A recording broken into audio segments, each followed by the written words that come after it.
Good evening, everybody. Welcome to the cafe, the courthouse, the combination courthouse cafe. I am, as always, your immaculate investigator, defense attorney. Yes, I'm everything. I'm the boss here. Look at me. Look at me. That is not what I wanted to do. Oh no.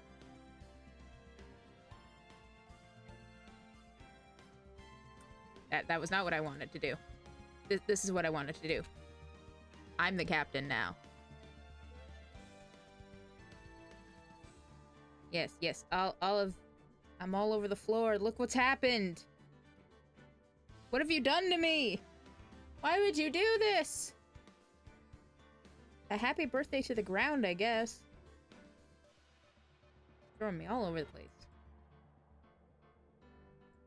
Of course, now that I've said that, it's only a matter of time. I turned you into a marketable emoji. Yes. Yes, you did. You've done that many times over. Anyway, I hope you are all doing well tonight. And if you're not, I'm sorry to hear that, and I hope you are able to kick back, relax, and just hang out while we do shenanigans. Last time, we somehow managed to get a continuation for the trial.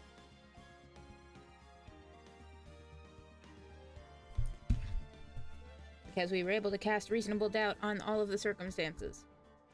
Namely, there was a fucking old man who was old and forgetful. And he was all like, "Ah, this actually happened. Wait, no, I'm the one." He talked about his groin being wet because he spilled the vase with flowers and stuff all over the place. Everything was terrible. Everything sucked, and if I ever have to see that old man again, I'm gonna throw him into the sun. Well, maybe I won't do that. That would mean having to get close enough to him to do something. But yeah, no. Now we're just back to it. Time to go investigate. See what we can find. I'm under the distinct impression that the amount of evidence that is actually, available and useful for us is less than it realistically would be, because this case is over a month old at this point. But this is also Ace Attorney, and sometimes the miracle happen. So I think that's where we're at. Now, we're hoping the miracle happen again.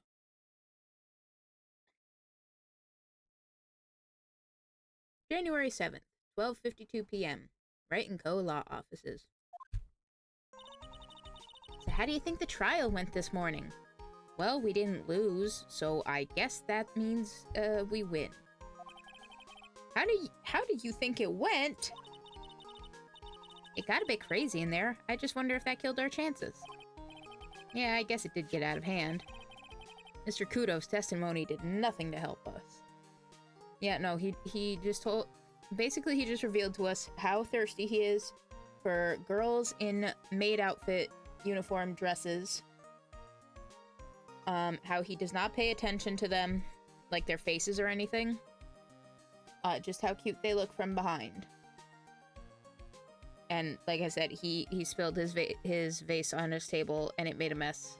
And he very specifically told us that his groin got wet, and I hated every moment of it.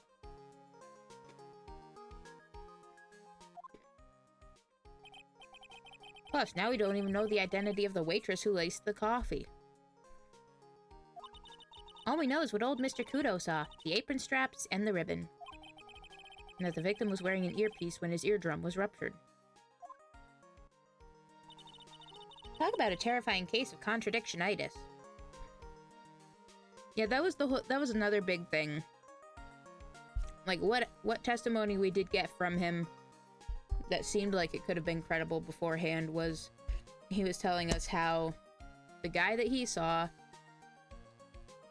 had like the Saiyan Scouter on the same side that he had the earpiece he was listening to the radio with, but we knew that was impossible because he had ruptured his eardrum, like they just said, and like couldn't even hear out of it.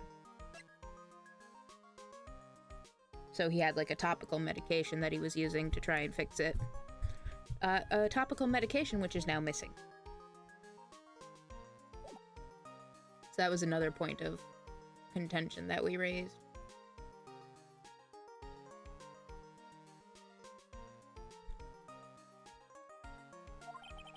Time to play doctor and find ourselves a cure then, huh?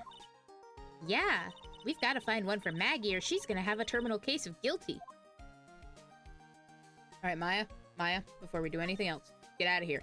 Charlie. A quite decorative plant. He's sort of a keepsake, something to remember Mia by. Sure, the office is a mess, but I never forget to water this little fella. I don't care if it's the same thing every time. We always gotta check on Charlie. He's like our boss. Charlie has seniority over us. Maya, let's start the day off right. That badge is totally useless, Nick. Huh? I mean, no one suspected that Zinniop wasn't a real lawyer. I bet he didn't even have an attorney's badge. I guess you're right. Or maybe he did have one, and maybe he switched your real one for a Fugazi. My badge? A fake? That's a good one, Maya. My badge? A fake? Why the nervous laughter? Aha! I knew it! Your badge really is fake, isn't it, Nick? No, it's not. It's got teeth marks and everything. Alright, so we can do our usual talk to her just to see what's up. Well, I'm officially at a loss as to where to start. This is usually the thing you do when you don't really know what to do, where to go. You talk to your assistant and they point you in a direction. Yeah, me too. Let's try some brainstorming. You go first. Guess we should try to put Mr. Kudo's testimony to some sort of use.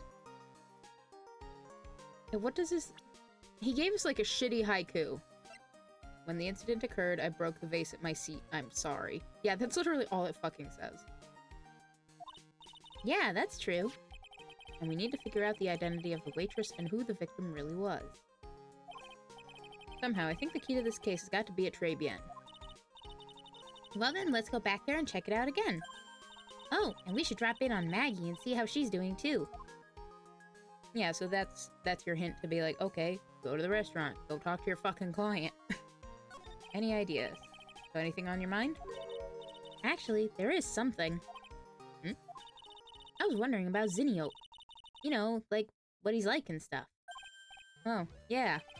I almost forgot about that guy.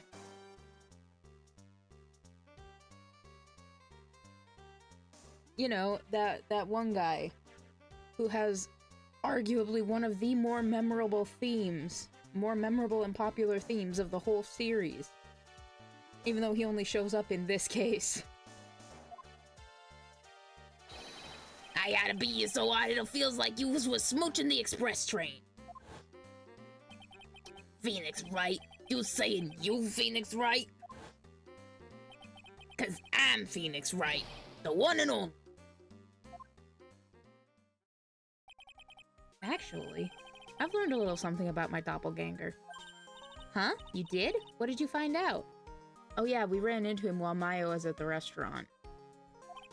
Oh yeah, Maya was working. Get out of my head, Phoenix.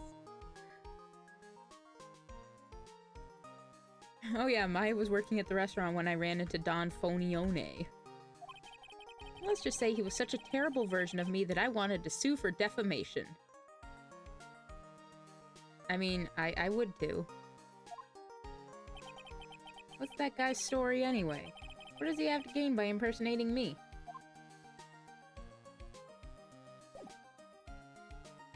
Alright, well, we've done the things.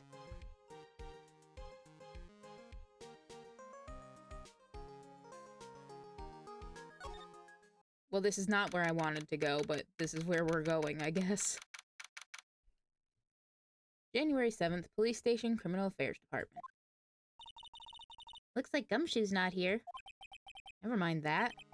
What's going on? It feels different in here somehow. You think? Yeah, everyone seems to be on edge. What are you doing? Calling the officers for the briefing, quick! Hey, shut down the station's server? Chief, quit playing on the internet! But my email page, my email pen pal, lead Asian princess. Oh my god. I feel like it says a significant amount about both the game and me that I was able to parse out bleat speak, even though I have not actually looked at it in like a solid few years, to realize that that said leet Asian princess. Save it for later, I'm turning it off now! No, leet Asian princess! Everyone's keeping busy in here, huh? Keeping busy, more like panicking if you ask me. Something's going on. Something big. Yeah, so I can't decide what that says more about. The game or, me. Maybe both. Okay, so we can't go to the restaurant from anywhere, probably except here. January 7th, Detention Center Visitors Room. I guess Maggie's still in questioning. But we've got questions to ask her too! Maggie! Maggie! Keep it down, Maya. This isn't a playground, you know? There we go. Très bien.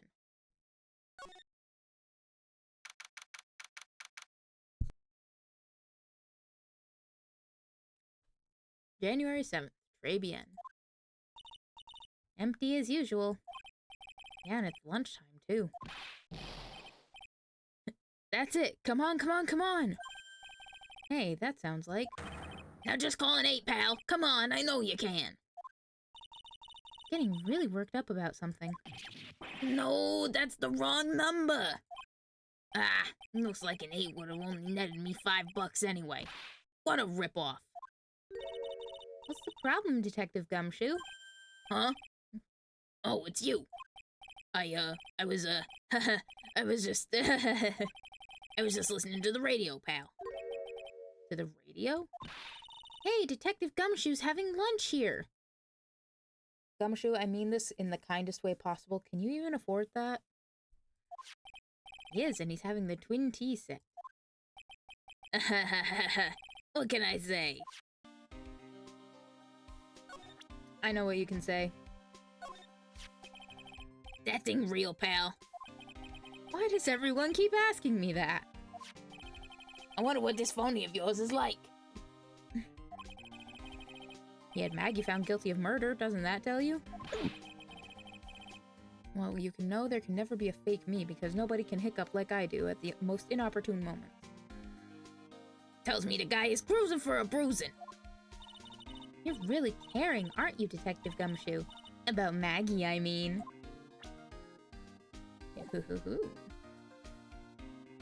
Alright, what's up, buddy? This is a nightmare. How am I supposed to look Maggie in the eye now, pal? You really drove her into a corner, you know. You always blow upon my testimony. Why, of all days, didn't you do it today? Sorry, there just weren't any holes in it for once. Yeah, what happened? Usually your testimonies are like Swiss cheese. Swiss cheese? Would you have preferred crumbly like aged Parmesan? Anyway, this case has already been ruled on. There shouldn't be any holes left to find. So did Maggie say anything to you? About me, I mean. Well, how did she put it again? I can't believe Detective Gumshoe. I hate him, sir. I mean it. I don't ever want to see him again. Something like that. Oh no, he's crying! Please, Detective Gumshoe, I didn't mean... Why is this happening? Banging his head against the walls, Nick. Oh man, poor Gumshoe. And he's back like nothing happened. So, did you like the twin tea set?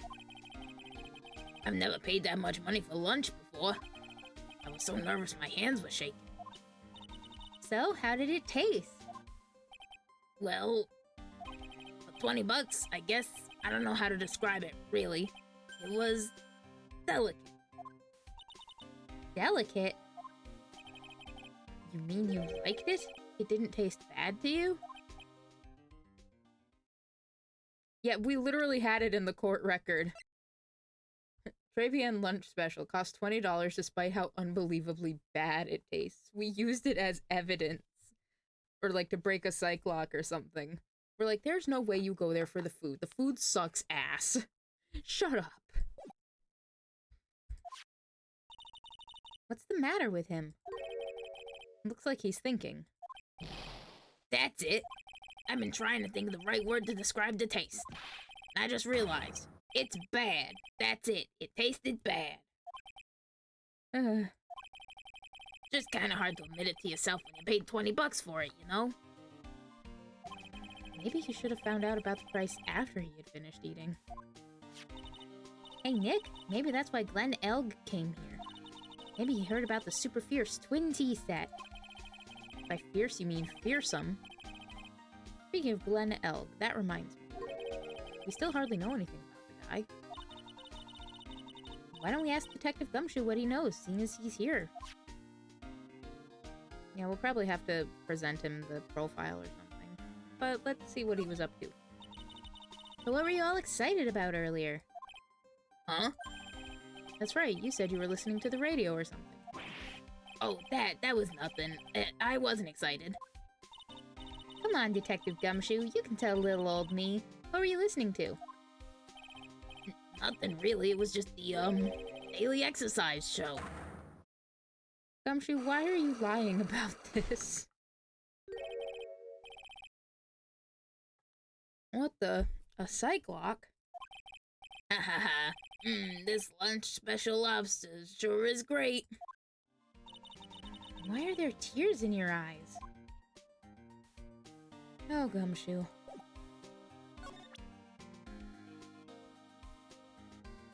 Well, considering what he was talking about, like what he was saying when we came in, we probably have to show him the lottery ticket to be like, you were listening to that. Gumshoe, please.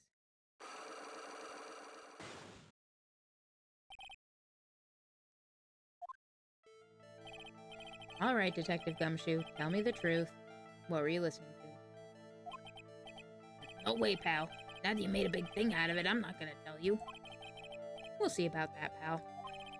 Considering all the noise you were making while you were listening, it's pretty clear what kind of radio program it was. I'd say it was related to...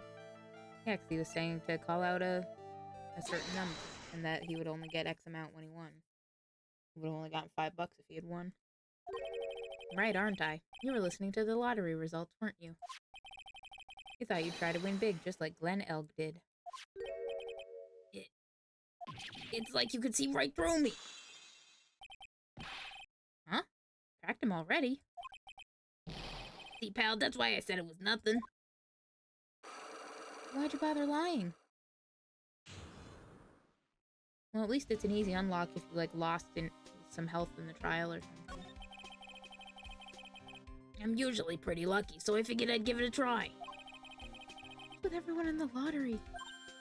So, how did it go? I won 50 cents. Be better to win nothing at all than half a lousy buck. I was so mad. Yeah, I know the feeling.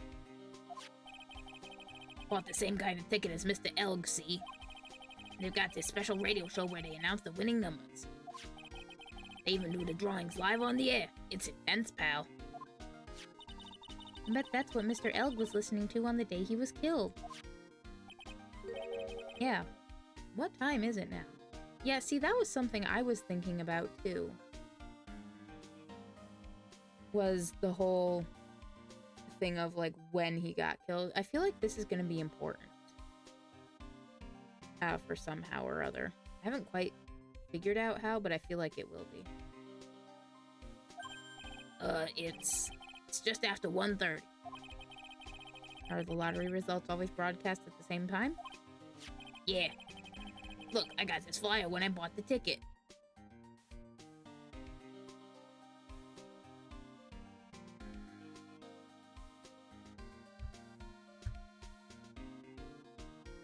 I just had to check something real quick. Okay. The autopsy report said between 1:30 and 2:30. Yeah, it did. Millionaire radio flyer added to the court record. Experience the most thrilling 10 minutes of your life every Monday at 1:30 p.m. Millionaire radio? That sounds cool. I want to try it, Nick. And buy a ticket, Maya, with your own money. Okay, so now we probably gotta, like I said, show him the profile. So we can try and get a little more about fucking Saiyan Man over here. This guy was a real programming genius. They called him the walking computer at the place where he worked. What happens when he crashes, though? Does he just stop moving all of a sudden? He wasn't literally a computer, Maya. Anyway, there's nothing between Maggie and the victim. Yeah, that's what we found out yesterday, too. Hey, Detective Gumshoe, don't you have any information that's a bit more fun? What? Girl, what does that even mean? More fun. Does she just want the hot goss? Is that what she wants? Probably what she wants. Anyway. Fun? Oh, I know. Have you paid a visit to where Mr. L worked yet? Might as well. His workplace? Where's that? A computer firm called Blue Screens, Inc. Or something like that. Sounds like a real stable company. This could be fun, Nick. Let's go. Computers aren't really my thing, Maya. We'll be fine. I know all about that high-tech stuff. I wonder about that. It's just around the corner from this joint. You should take a look. Computer firm called Blue Screens Inc., huh? Yes, that sounds absolutely secure and stable, and like a place you would want your computer stuff to be dealt with. Probably pop over there and at least get a look at the place before the ad.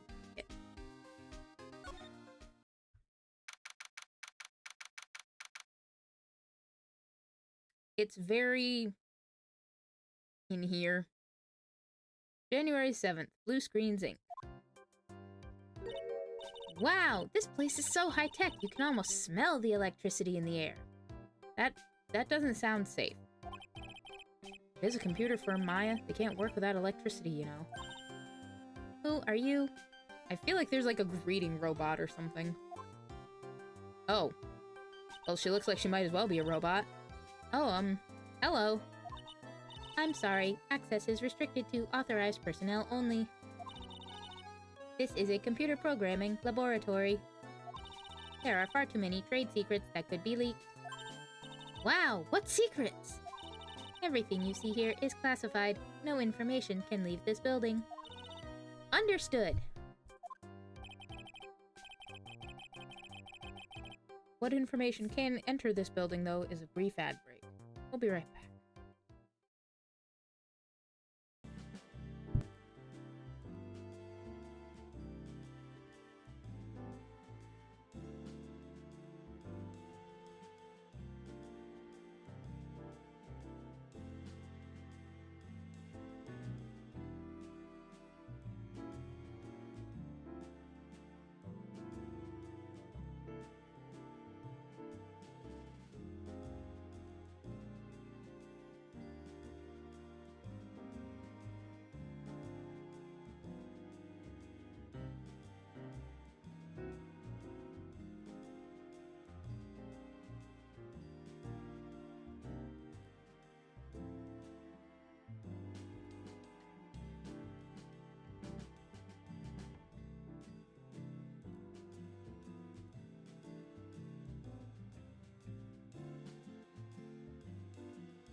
Alrighty. We should be back. Welcome back. Hope y'all got a drink, got a snack, got whatever you needed to get. I did. I topped up. A little sip of tea.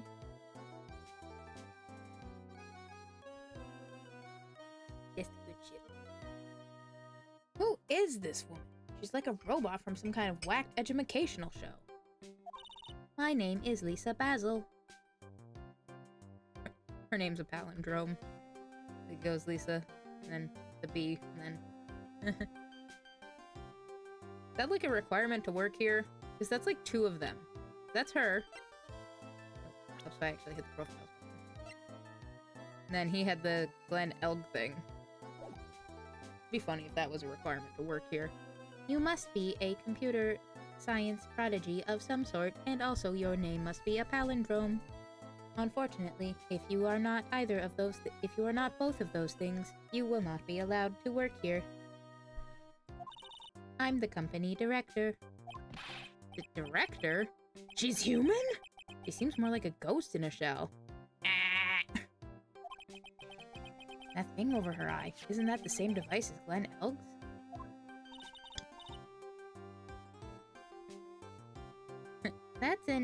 That's a DMH, right?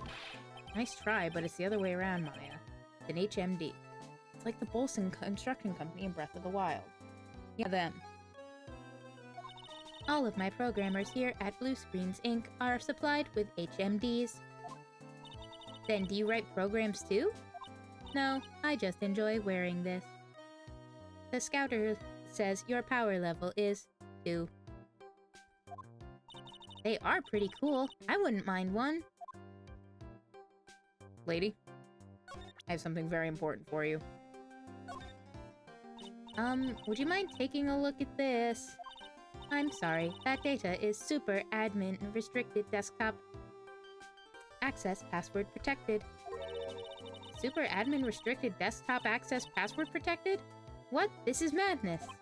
No, Maya, that is Sparta. She won't tell us unless we say the right code word.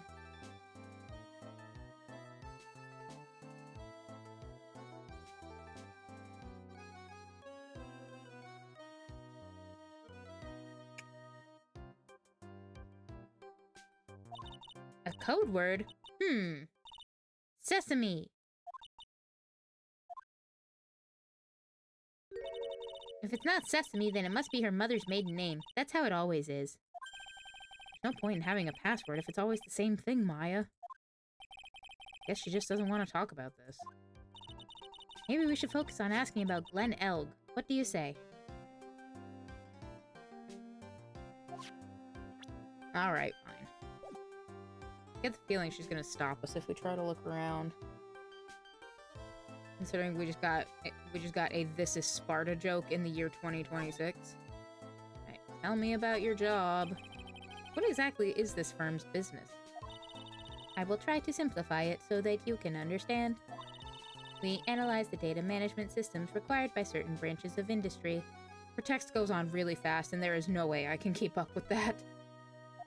And then deliver optimum operating systems and source-level components to them. Huh? You lost me on the corner of analyze and management. Doesn't matter. They analyze stuff. You got that much right?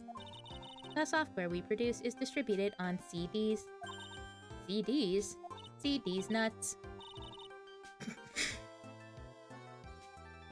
Yes, compact disc, digital optical storage media. Of course, CDs are used for software as well as music. It is a small firm, but all of my employees are first-class programmers. Let's ask one of them what they are doing. Excuse me, what are you working on right now? I'm researching the impact of type-slice. Oh god, logical access to shared global variables. Obviously, program structure heavily influences response time and performance, and the codependence of global variables and memory overheads is vitally important to the task of execution. Well, you get the idea. This is the sort of thing we are involved in. Did you good people follow all of that? No, I did not expect it to auto-scroll, otherwise I would have caught up faster. Yeah. Blank smile just said otherwise, Maya. Okay, what happened? You know about what happened, right, Miss Basil?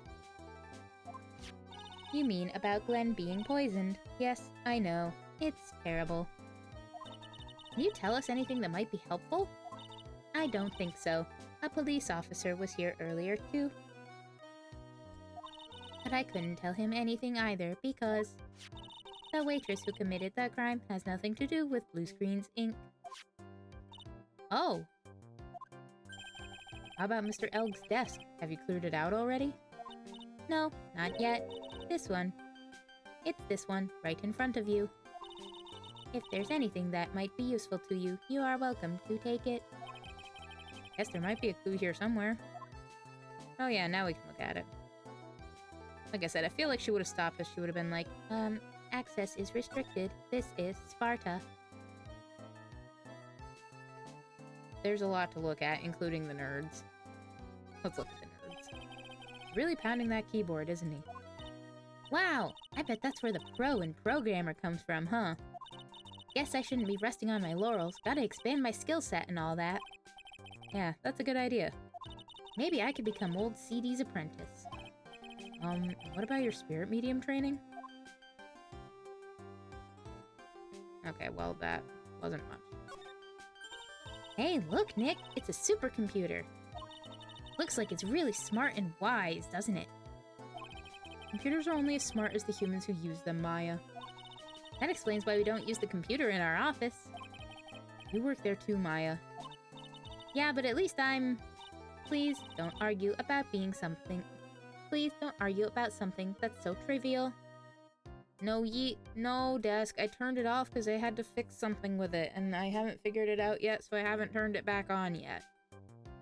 So, no yeet. The best you can do is throw a lot of emotes at me.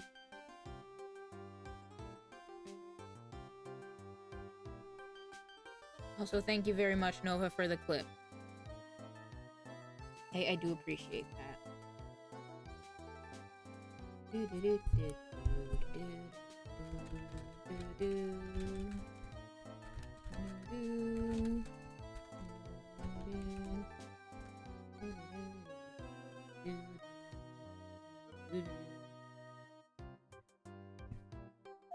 Otherwise, the computer will laugh at you. Wow. She said she'd laugh at us, Nick. She's a human, Maya, not a computer. Are we sure about that?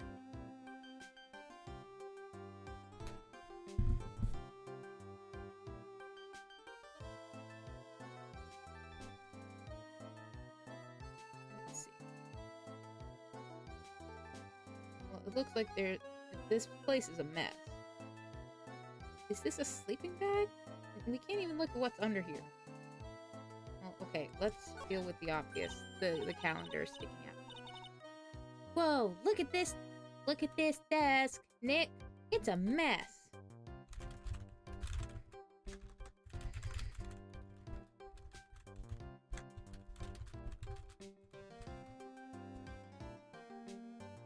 Look at this fucking desk!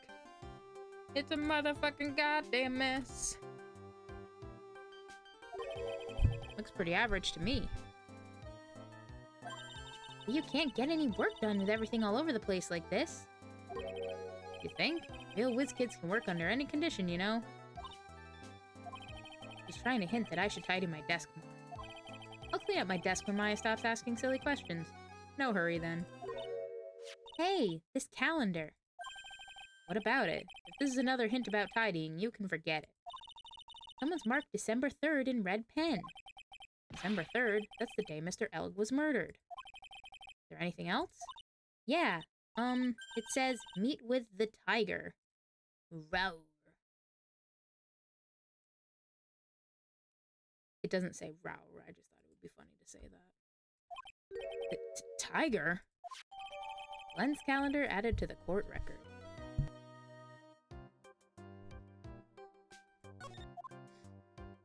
Well, that seems like it'll be convenient. I love how it's, like, only letting us look at the two things that it probably considers important. Wow! Look at this mess. Looks like they're all betting tickets.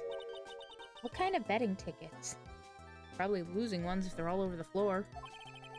We're betting on which horse will win in a given race. They're horse racing tickets. Oh wow, his drawers are stuffed full of these. Looks like they're all losing tickets though. Glen Elg's losing horse racing tickets gathered up. Horse racing betting tickets found in Glen Elg's desk. There's over 500 of them. Jeez. Somebody had a problem.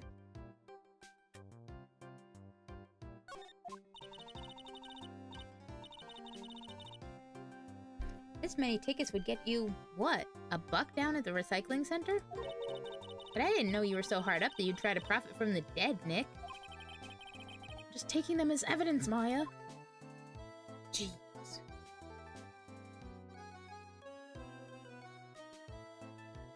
Well, like I said, there's like nothing else here for us to look at.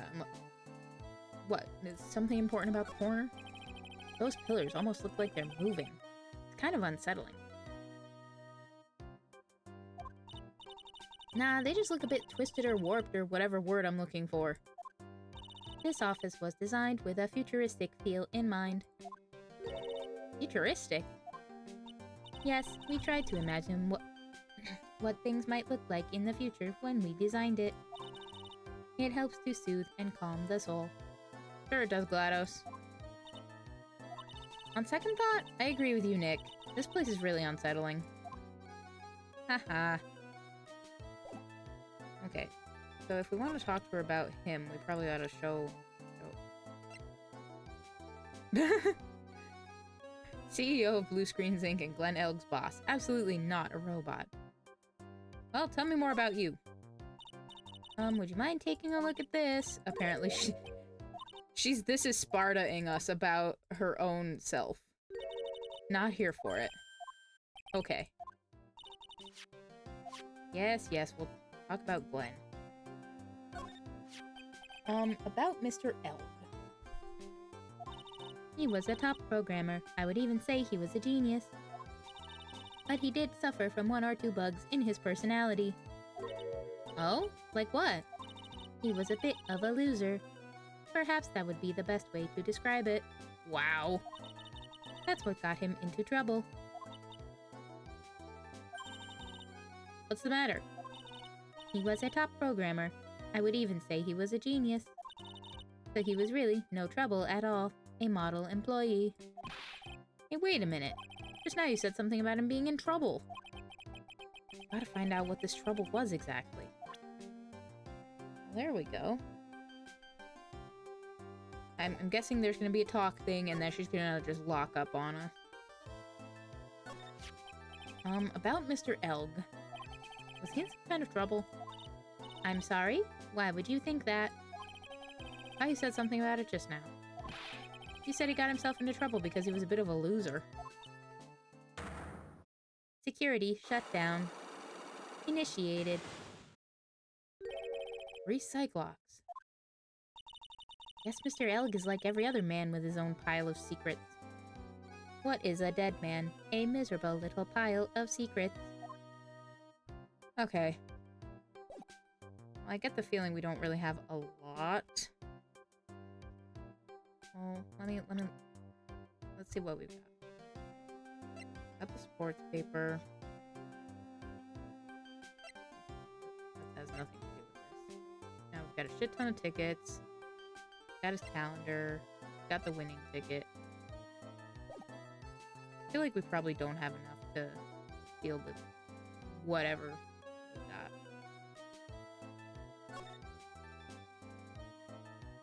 Maya said we should probably look around more at the restaurant. Or maybe we can at least check in. Yeah. Hi, Gumshoe. Nothing new to talk about.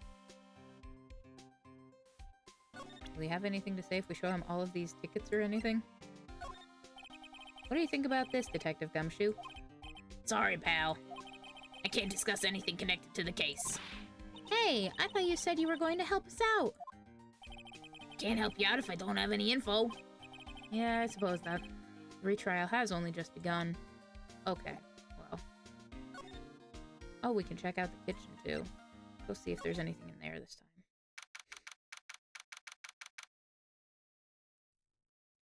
January 7th. Très bien kitchen. Maybe we can find something we overlooked. Huh? Mr. Armstrong's talking to someone. Oh, it's that girl with the bandages. Fuck, whoa. I don't think she said anything last time, so I didn't give her a voice. She looks creepy. Well, maybe not creepy. She's given that, like, Wednesday Addams kind of vibe. Minus the red.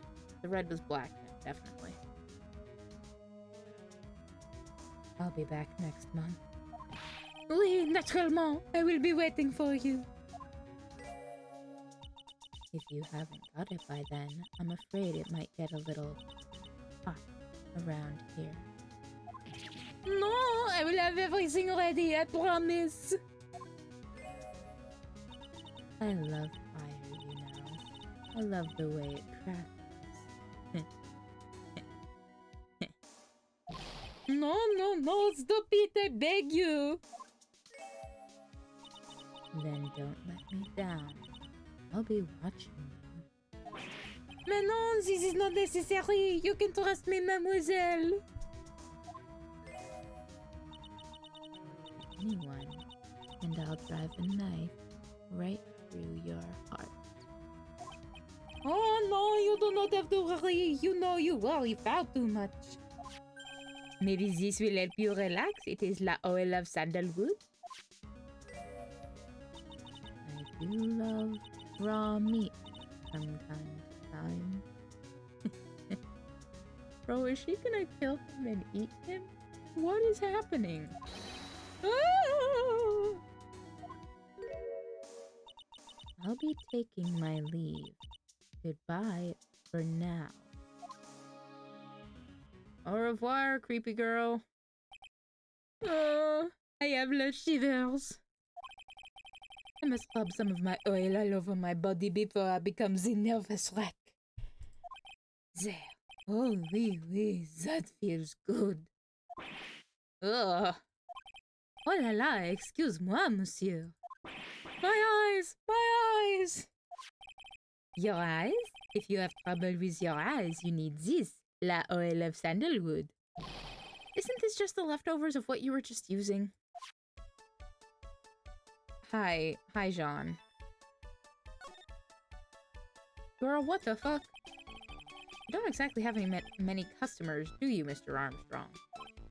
No, you are right, monsieur. But perhaps that is la perfect time for you to visit me. No? Oui. That way, I can give you my undivided attention and cook for you la dish supreme. Putting on a brave face, huh? That's what girls do, Nick. But you are right. Business is very difficult these days.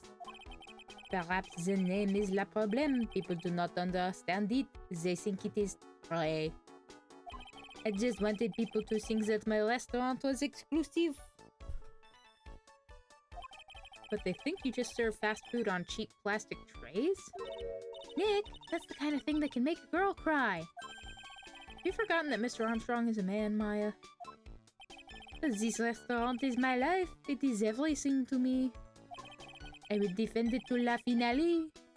No one would take it from me. I don't know. That girl just now? So who was that woman you were just talking to? Oh la la, you saw that? Well, yes. Sorry. So, who was she? She looked so polite and graceful, even though she was threatening to stab you and eat you and burn your entire restaurant to the ground. Polite, graceful. And she likes raw meat and fires, right? I'll be back next month. Oui, naturellement, I will be waiting for you. Do we really need a flashback of what we just saw?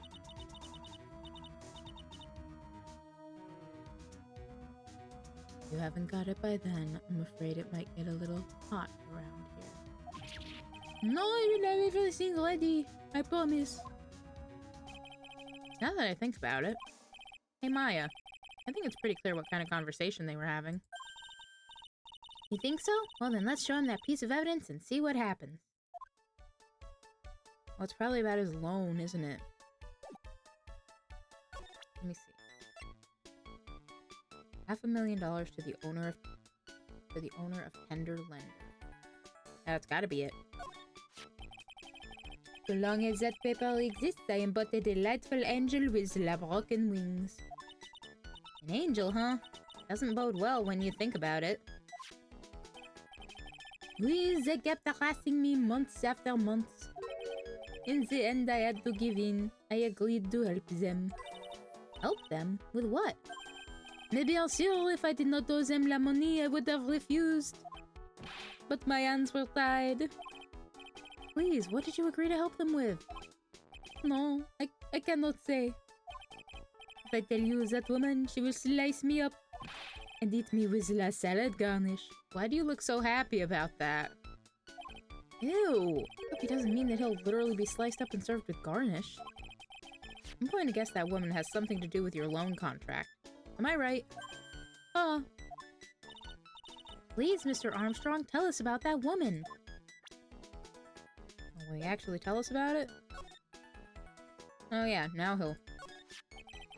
The woman who was here earlier. I take it that she's, Why has it come to this? What a tragedy. Suddenly I find myself so deep in la debt. It is a sign of la bad world we live in, huh? No, I'd say it's more of a sign of la bad culinary skills. I mean, we did get told last time that Jean did go to culinary school and his teacher told him that he needed like 10 more years of training and he did not do that. He just left.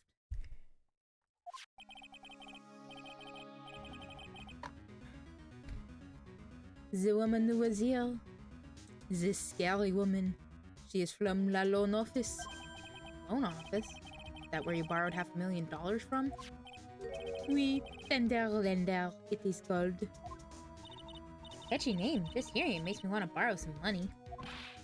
Please, you must not borrow from them. If you must, no more than $10. $10? Sounds like your whole monthly stipend, Maya. Hey, I get a bit more than that, thank you very much. So Tender Lender is the loan office you borrowed $500,000 from, huh? Wonder if they've got anything to do with this case. Probably more than we think. I am a weak woman. When I am upset, I have to buy something nice to cheer me up. Thanks to him loaning me la money, I have to pay back $500,000 now. I am like his slave. I have to do everything that he tells me. Who's this he? La Tiger. The tiger? There he is again. Getting mentioned all over the place. First on Glenn's calendar and now here. Oui, he is la manager of the Tender Lender, a terrifying man, la big city mobster. When he shouts at me, my knees are trembling and his voice is ringing in my ears for 3 days. As soon as I hear the noise of that battered old scooter he rides, I start to cry. Big city mobster who rides a battered old scooter? Does this guy resemble me by any chance? Oh, no. This man has a presence, a most formidable personality. Although, oui, he does have la spiky hair just like you. Oui, there is a resemblance there, I suppose. Sounds like this loan office is worth checking out after all. Yeah, we're gonna find a guy with la spiky hair and we're gonna go from there, I guess. Yeah. If you want to visit the Tender Lender, it is just beyond Vitamin Square. Hey, Nick. You need money, I can loan you some. As long as it's less than $3. Thanks for the offer. Just beyond Vitamin Square, huh?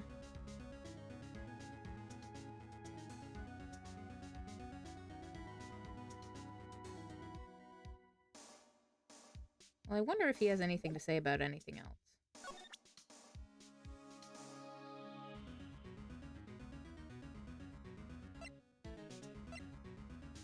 We have 2 full pages of evidence. Please, monsieur, there is no need to show me that. You are Monsieur Phoenix Lad, the worst defense attorney in town. Pretty sure I know how he formed this completely wrong impression of me. The last time we met, did I show you this badge? Oui, you flashed it to everyone in the restaurant. Looks like Zinniop is a bigger fan of flashing stuff than you are, Nick.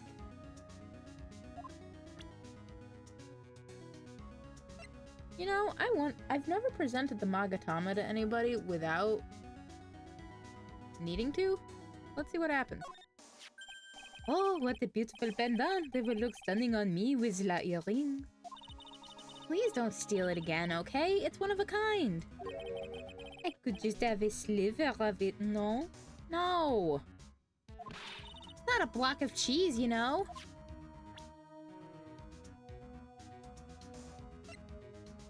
Also, if I'm being honest, I'm just having fun doing Jean's voice.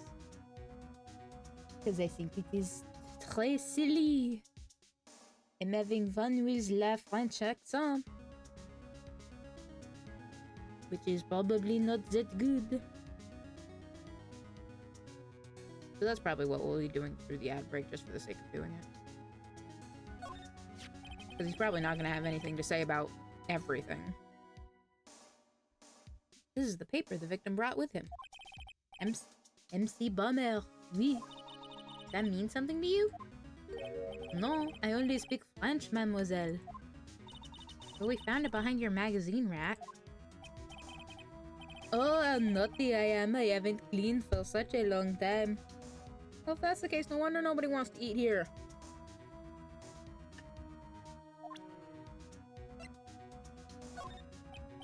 About this. Félicitations, mais qu'est-ce que c'est? Ah, je ne comprends. Nick, don't just make something up. I mean, he wasn't terribly far off. Nick, what you're looking for is je ne comprends pas.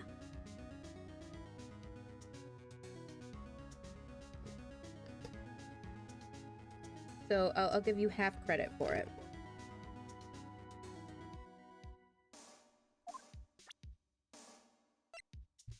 Like I said, a lot of this he's probably not going to have anything to do. I just want to see if he has anything silly to say about something. Like I said, I'm just having fun doing his voice. It is très silly. Oh la la, so you have eaten my lunch, oui? Tell me, monsieur, did you enjoy the lunch I prepared for you? It was a unique and wild mixture of flavors. That was the first time I ever had lobster, you know? Lobster? There was no lobster in my lunch. Huh? But it said lobster right on the menu. Mademoiselle Maya, please, you must read the menu more carefully. It says a dish inspired by lobster et abalone fricassee with a balsamic vinaigrette. Oh, it's inspired, is it? Oui, inspired by these ingredients, but perhaps not made from them, n'est-ce pas? Well, I guess that's the way the cookie crumbles, Nick. The way the lunch tasted is probably 99% perspiration and 1% inspiration.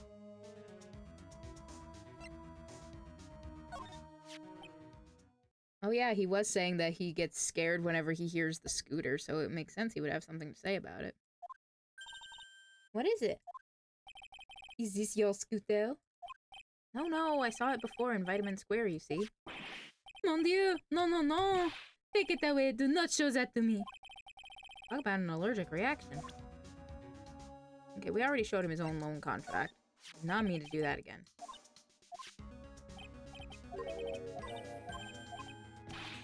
We already looked at this, so...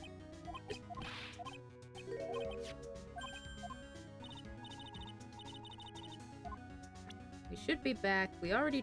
We're like I said, we're just methodically going through and looking at all of this. Because I think it's funny.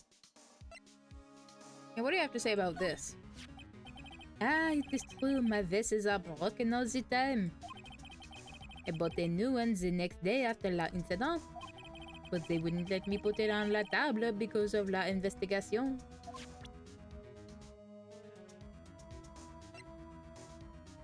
I don't think he's gonna have anything to say about la autopsy report.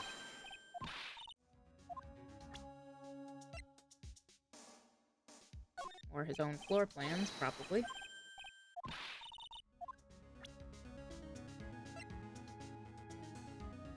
Well, maybe he'll have something to say about this. Probably not anything that'll help us, but... Or not.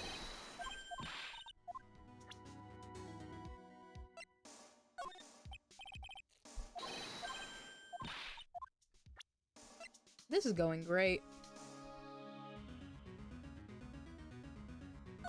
Helps I actually hit the right button. If only I had taken the right lottery ticket. I would not have any debts right now. I would be free. Look on the bright side, Mr. Armstrong. You won $1, right? Lack of remorse for having stolen something. Priceless. That's fun. Maggie's dirty ass apron. He's got nothing to say about that. He probably won't have anything to say about any of the rest of this stuff, but... Like I said, it's my show. I'll just keep going over the same fucking things if I want. It's my stream, and I'll show evidence to whoever I want. Evidence to whoever I want. I mean, they ended up meeting here, so I doubt he would actually say anything about it because he's sworn to secrecy, but... worth a shot. A shit ton of losing lottery tickets. Probably won't have anything to say about that.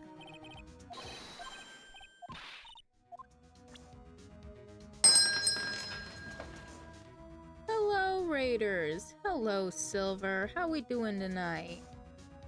Welcome to the cafe, the courthouse, the combination courthouse cafe. Actually, we are in a cafe for once.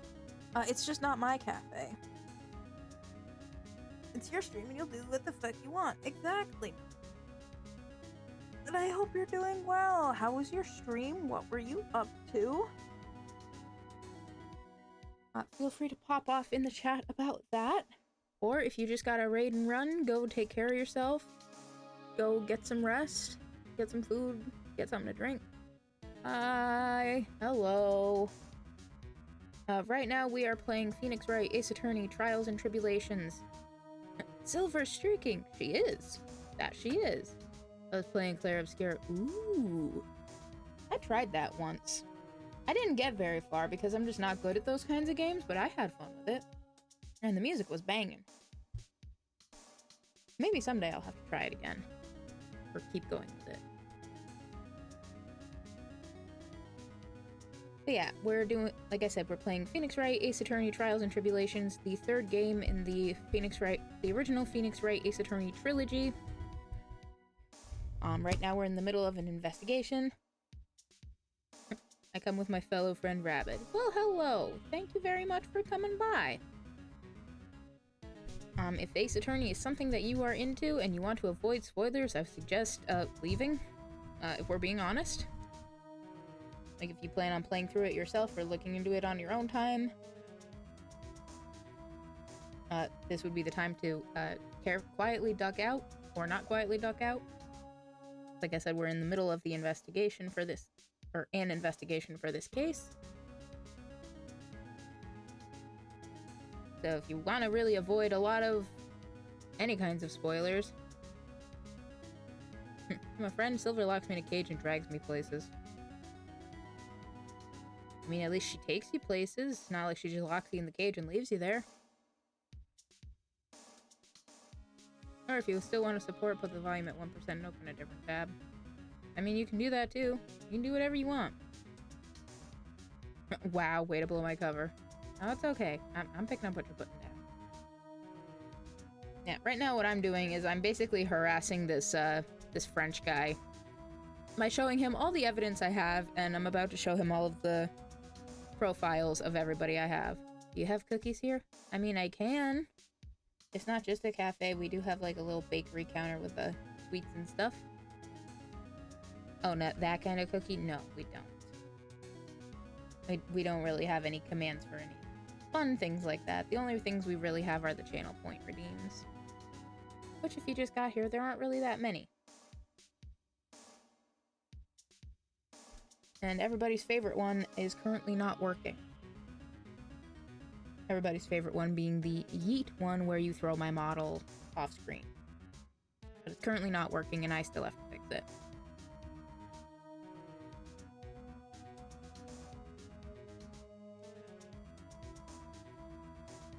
We do have the stretch and the hydrate, though, so let's do that real quick.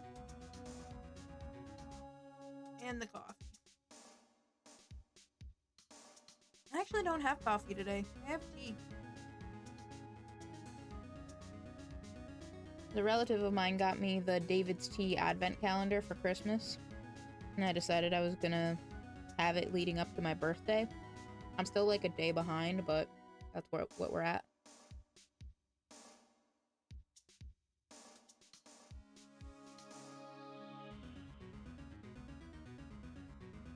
I was like, not at 1 a.m.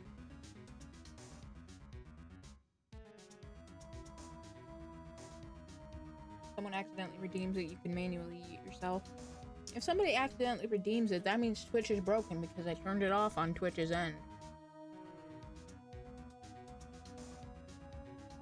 The daily order redeem is basically just a little watch streak kind of thing, basically to say, hey, I'm here. Because I know some people are into that thing. There are also bots and stuff that'll like pop up and manually say, oh, you visited the cafe for, you know, however many days in a row. I just have not done that yet. Am I going to? Maybe, eventually. Probably not anytime soon, if we're being honest. Can I order a cookie? You sure can. What kind of cookie would you like?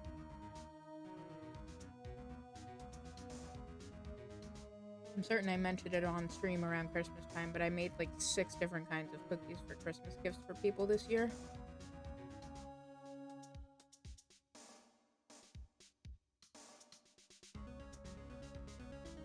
See, Miss Barista, she does this as a hobby. She'll do shit when she feels like it. I mean, yeah. It's okay, we're all chill. It's all good.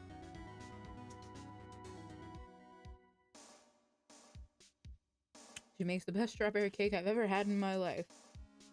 Okay, but here's the follow-up question. How many strawberry cakes did you ever have before that one, Silver? This is a very important question.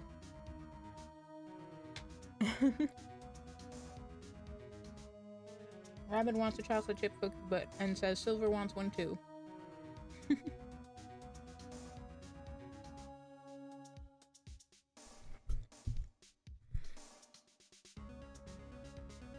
Okay, maybe one, but still. Case in point. Follow-up question, just as important. How many strawberry cakes did you have after that one? Well, unless her and BMO have actually made one themselves in the past couple of months, I think the answer is still just the one. I do know you! BMO was talking about the cake. Yes, he was. I sent him the recipe, so if he really wants it. Yeah, we talked about it for like a week. Yes, you did. I'm still very glad you liked it, and it went over as well as it did.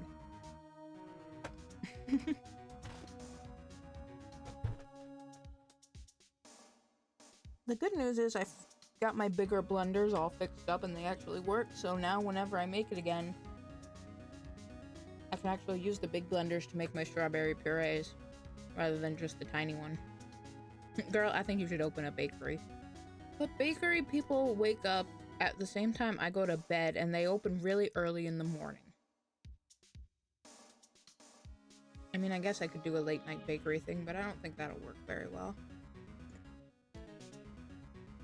Late night drunk people want things like pizza and fried food. They don't want the bakery.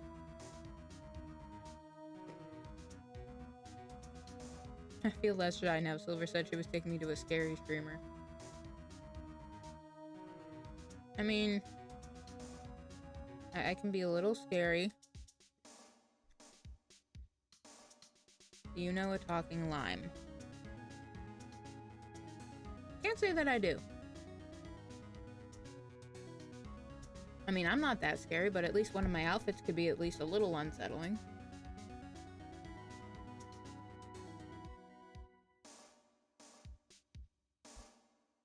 The red eyes part mostly being the unsettling part.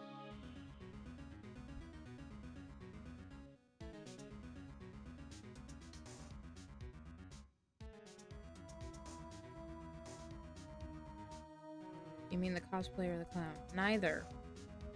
My Halloween outfit. And which cosplay? I have a few. Rabbit just being a rabid dog. Well, Rabbit said that you dragged him here in a cage, so as long as you stay in the cage, I think we'll be okay. I don't want to get my food and drink license taken away. Really did meet a talking lime yesterday. Yeah. Hopefully it wasn't too sour of an experience. Also, thank you, desk. I knew I was forgetting something. Mostly because that's the thing I regularly forget. I was referring to the Hades one. That one's not scary. That one's cool. Zoe did a lot of hard work on that. Now I've met the famous strawberry cake baker. Yes. I wouldn't say famous, but yeah.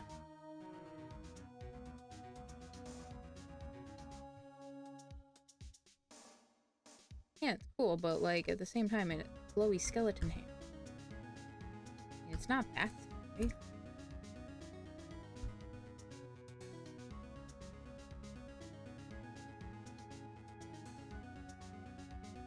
You're famous. I heard about it. If you say so. If that's what the metric for fame is, I guess we'll take it.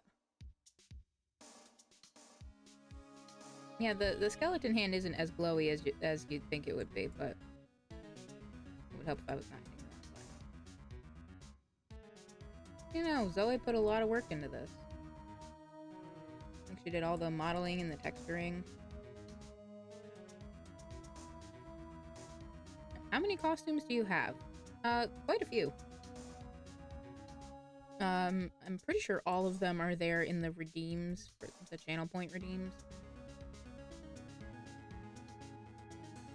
Mostly I've got this one for when I play Hades 2. Ah, fuck it. This has just become fashion show time. Okay. So here's me. Here's just my basic ass outfit. She did, and it's great. Best money I've spent. And I still appreciate that. Yeah, so this is just my basic little outfit. Excuse me, everybody. It's fashion time. Apparently. Oh, and BMO's here too. Hello! Thank you for throwing ass in my chat. Silver, you are far from boring, trust me. You are one of the more interesting people I have ever met. Yeah, thank you, Nova.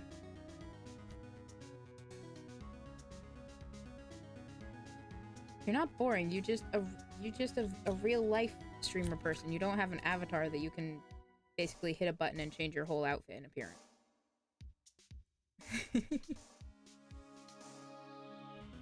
So I've got that one.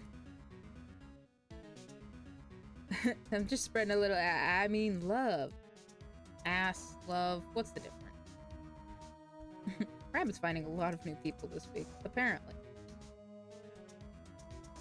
And we are more than happy to have you. Yeah, this was my Christmas outfit for this year. If you're on like desktop and you scroll down underneath the stream, there's also like a list of artistic credits and stuff. Yeah, I found this on the Vroid hub, which is where people like upload outfits and things like that. Some people you can just get them for free, some people you can like purchase them from.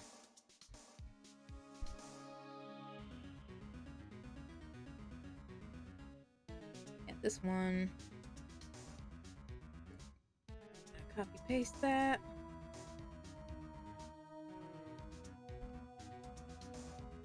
Here, this is my Christmas outfit. Silver can play anything on the piano, any music. She can even play board games and computer games on the piano. I believe it. Board games, yeah, totally. I mean, if it's a digital version of a board game, like on Tabletop Sim, maybe you could. And here's another little outfit I've got. It's just sort of a cozier sweater weather type deal.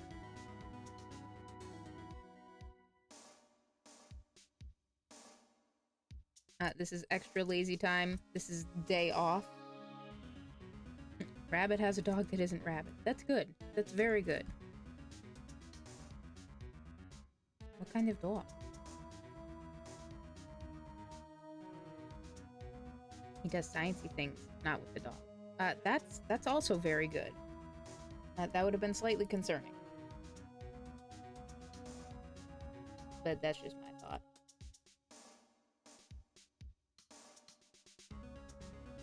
I have a Labradoodle that looks like a teddy bear. Oh my god, Labradoodles are so fucking cute. Love that one. I already showed that. Any fans of Fallout, I have this one. He also is Canada. Oh, Canada. Oh, Canada. Okay, I've got this little Fallout outfit that I only wore once and probably will only ever wear once unless somebody redeems it because I didn't really like playing Fallout.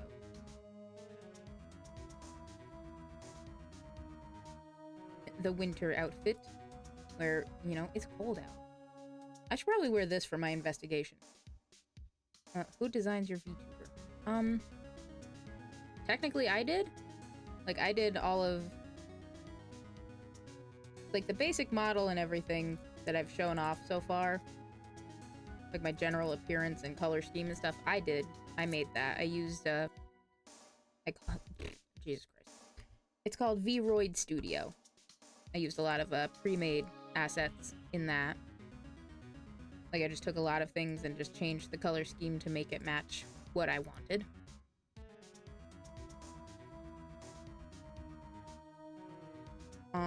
The other one that I use the most for trials for when we're doing a trial portion in Ace Attorney is this one. This was designed by Sane Cisco.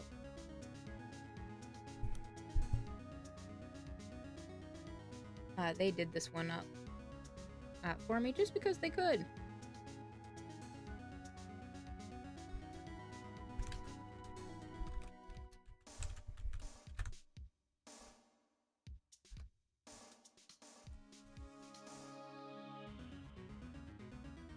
Yeah, they've done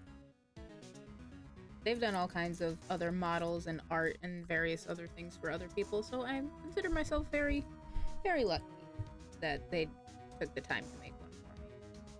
I don't know how this works. Is it matching your movements IRL? Vaguely. Mostly it's just following my head. Like, if I had better lighting or a better camera or, like, in general, better stuff, it could track me more accurately. But the program I'm using, it's got, like, you can have a little idle animation, so it's moving. The program is moving my arms just a little bit, so I'm not just standing here all stiff. But matching my head movements. Like, when I nod, when I look up and nod, it makes me bounce up and down a little bit. Who hit you? I don't know. I don't know, BMO. Somebody who was very unhappy with the fact that they got boba. What if your head spins around? It just sort of stops. Like, it's very funny when I get up. My face will just sometimes sort of go dead. One lazy eye and one regular eye. It's very funny.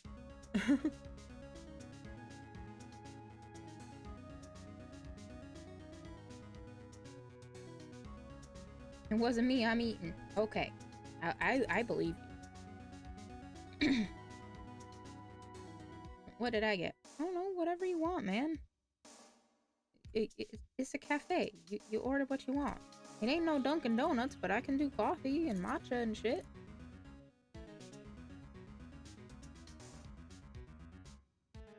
Ah yes, for any fans of Balatro, I also have the Jimbo outfit, also made by Zoe Baskerville.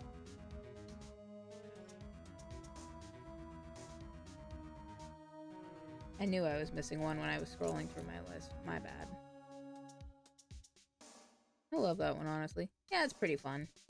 It's fun to throw on whenever I feel like going and gambling and losing at Balatro for like 3 hours. But would it be better than Dunkin'? Probably not.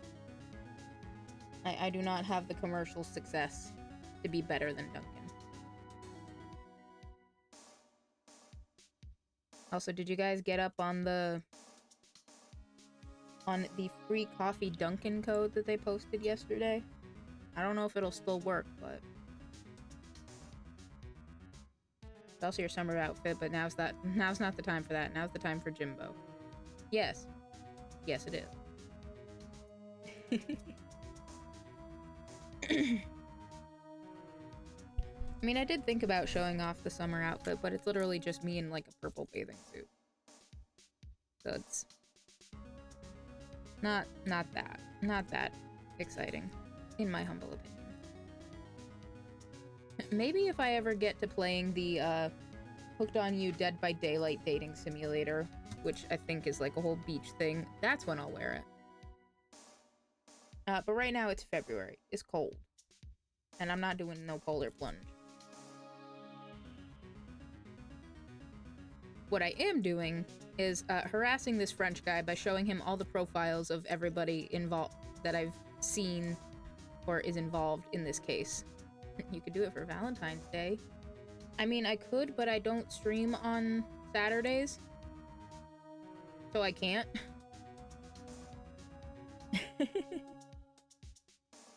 I'm assuming that's what you mean by V-Day anyway. Yeah, I only stream usually Monday. She got her mans. Well, that and I have to work. Like, I have 2 IRL jobs. And I work them both on Saturday. And if anybody's gonna be all like, oh, do you have any plans? These are my plans. I'm here at work. Somebody has to be here for you so you can buy your last minute cheesy, like, Valentine's frame for your girl, you stupid fucking guy. Source, that's happened before. Oh, you putting in that work, huh? I try to. Bills don't pay themselves. You have 2 jobs? Yes, I do. In this economy, I have to. They're both part-time jobs, though, so it's not like I have a full-time job and then, like, some side hustle. That paper. I wish I had more of it. Besides being the best baker, what else do you do? I mean, in real life or here? Because what you came in on is mostly what I do. I do silly voices, and I play visual novels. In real life, I work at a retail store and at a local museum.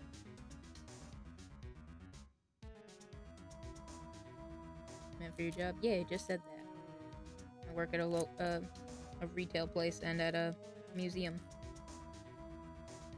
They lock me away in the basement, so I never see the light of day.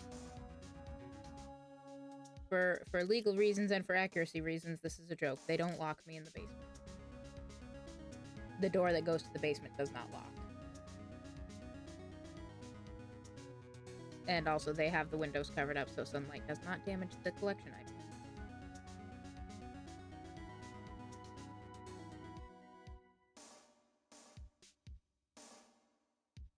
Do the things come alive after hours? I saw a documentary of that on TV. No, they do not.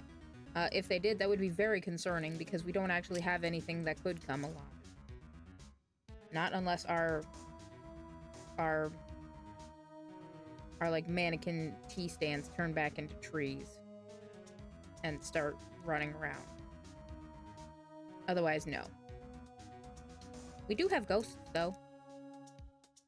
We got a few of those.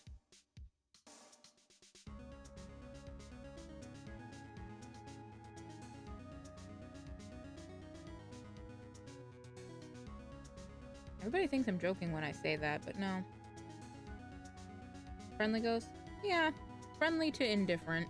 They don't care. Rabbit sees a lot of things. That's fair. Lots of things to see in this world. Including me continuing to harass this French guy. Tell me about my assistant. Oh la la, you have such a pretty smile, my petite tulip. Oh, me? Oui, la smile is the most important thing for us girls, n'est-ce pas? Sure. You have la perfect face for a waitress, you know. Thanks. I guess if things don't work out someday, then maybe I'll be back. What things? Is she talking about her being a spirit medium? Probably, yeah.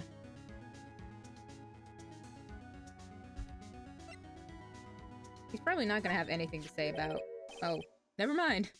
Mon Dieu, what beauty! That's my sister. Ah oui, another delight. But you have a certain je ne sais quoi that I do not sense from your sister. I do? So throw your red eyes, thrust out your feminine features. Do not lose heart, ma fille. You are a woman extraordinaire.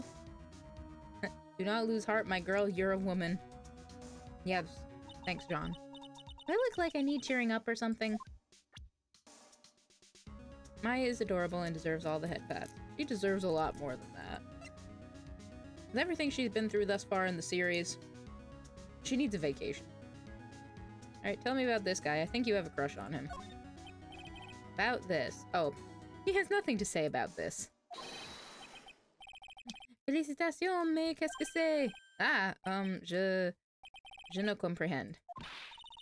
Nick, don't just make something up. Yeah, so he's just gonna say that when he has nothing to say. And we are hitting an ad break momentarily, so what I'm gonna do is I'm just gonna keep going through these because I'm just having fun seeing what he says. It's not doing anything plot progressive, clearly. We're just here chatting and having fun. Tell me about Maggie. Oh, how it hurts me to see that poor girl's face. Maggie's? I heard she was superhumanly unhappy. Superhumanly? And if she hadn't come to work for me, she wouldn't have got into this mess. Huh? I'm missing something here, aren't I? Je suis désolée, Maggie. Forgive me. Money and all the burgers. Well, money for burgers, maybe. Do you know anything else about the victim? Ah, la dead man. La first in my restaurant. No way! You mean the first customer you ever had? No, no, no. It was the first time I've had a dead man in my restaurant. Such a shame to lose the customer after only his first meal here. Anything to say about Detective? About this. Apparently not. I wouldn't be surprised if some people ship them just because they're a couple of burly dudes. I hesitate to bring up the old man, but... Ah, this old man. He is a regular here. My specialty of cappuccino and cold water is one of his favorites. Was he here at the time of the incident? Oui, he was here. I am sure of it. When the incident happened, the old man was here. Okay then. Tell me about you. It is hard to imagine, I know, but I was an apprentice for 5 years in La Gay Paris. Wow, in Paris? It was something la chef there said to me that made me decide to open my own restaurant. What was it? That awful man said to me, you must train for another 10 years. Oh, it was such a shock, so unexpected. But you would have to be a fool to do this, huh? Okay. Anything to say about your victim's boss? I didn't think so.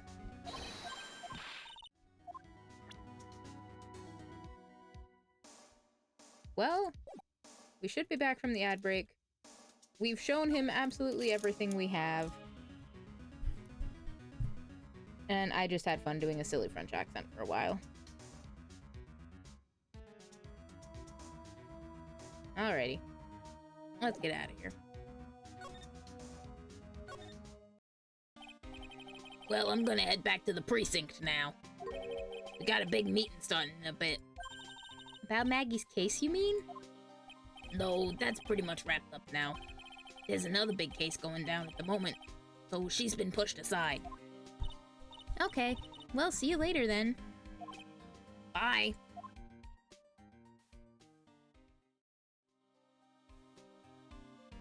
I like how his music faded out and then faded back in. Can I help you?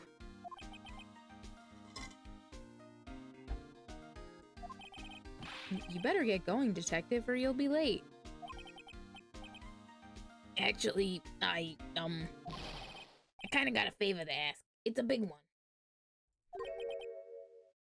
A favor? Yeah, it's for, Maggie, actually. I was kinda hoping you'd give this to her for me. What is it? It's a lunchbox. I got up early so I could make it. I've been real worried about her. She looked like she'd lost a lot of weight.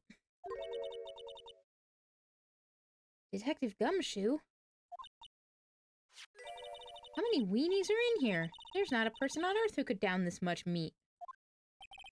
You think? I love weenies. I can't get enough of their tender juiciness. So will you give it to her? Took me ages to make, so please say you will, pal. Can't exactly say no, can I? A tenderly handmade lunchbox fills the stomach with love and plenty of weenies. Gumshoe's lunchbox given to Maya to carry. Maybe I'll eat it myself if I get hungry. Don't forget, okay? I'm counting on you to give that to Maggie.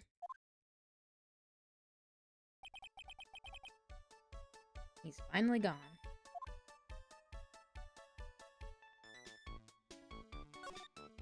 Okay, so we got told that where we're going to Tender Lender to check out the loan shark place. I'm assuming it's a loan shark place. No, not back to the kitchen. Out to the square. January 7th, Vitamin Square. I don't see any sign of Mr. Kudo, do you? Maybe he went to buy another ton of bird seeds. Kinda hoping he wouldn't be here anyway. At least not for now. Besides, any more seeds today and I'm liable to turn into a real phoenix.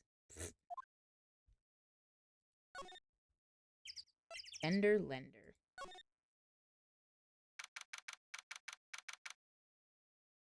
January 7th, Tender Lender.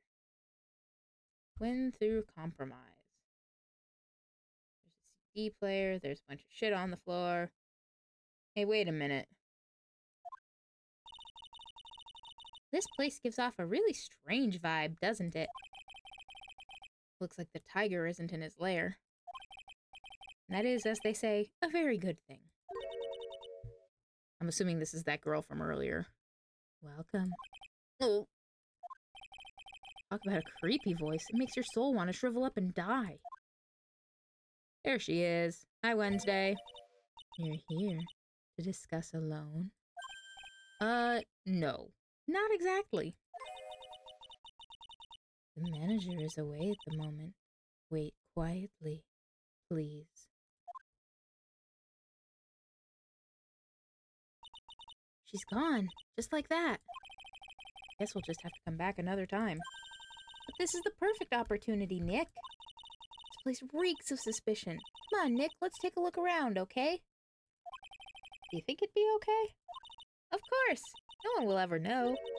Coffee. Ah! I'll leave it here for you to enjoy. Quietly. Yes, thank you.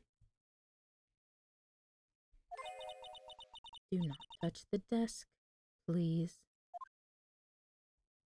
There she goes again. Nick, let's get out of here. Now she wants to get out of here.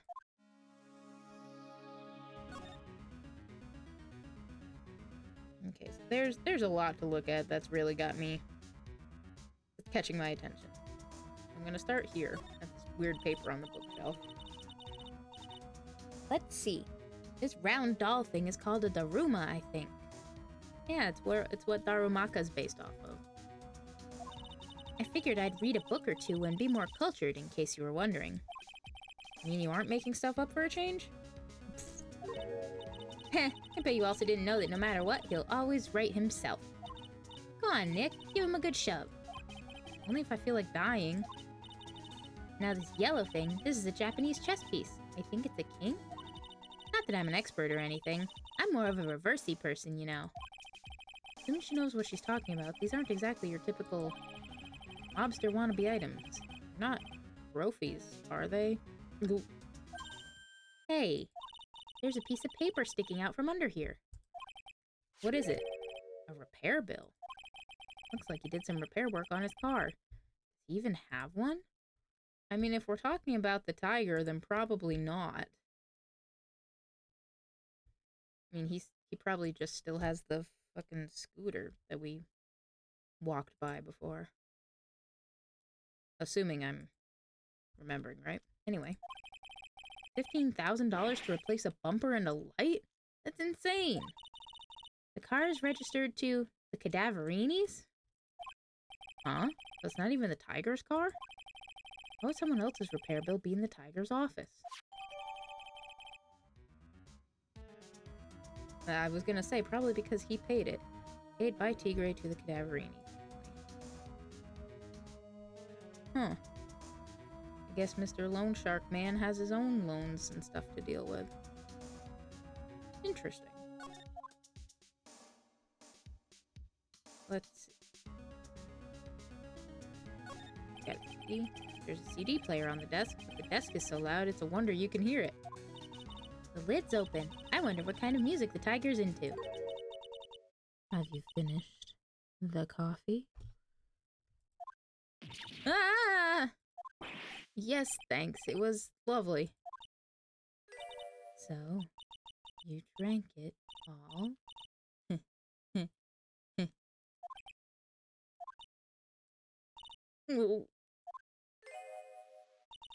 If you touch anything else that doesn't belong to you, there's always another cup. That coffee, it was laced with something, I'm almost sure of it. Oh, poor Feeny. Nick, my stomach, it's killing me! Oh, wait. Maybe it was just the burger I ate for breakfast. I sure hope so. Better take a look at that CD while we're still alive and have the chance. What the? What? It's not the Rocco soundtrack, is it? Claw of the Tiger? Yes, it's the Claw of the Tiger. That's the thrill of the fight. It's a demo CD. The artist's name has been handwritten on the disc in pen. MC Bomber. Ah. What? I wonder where we've heard that before.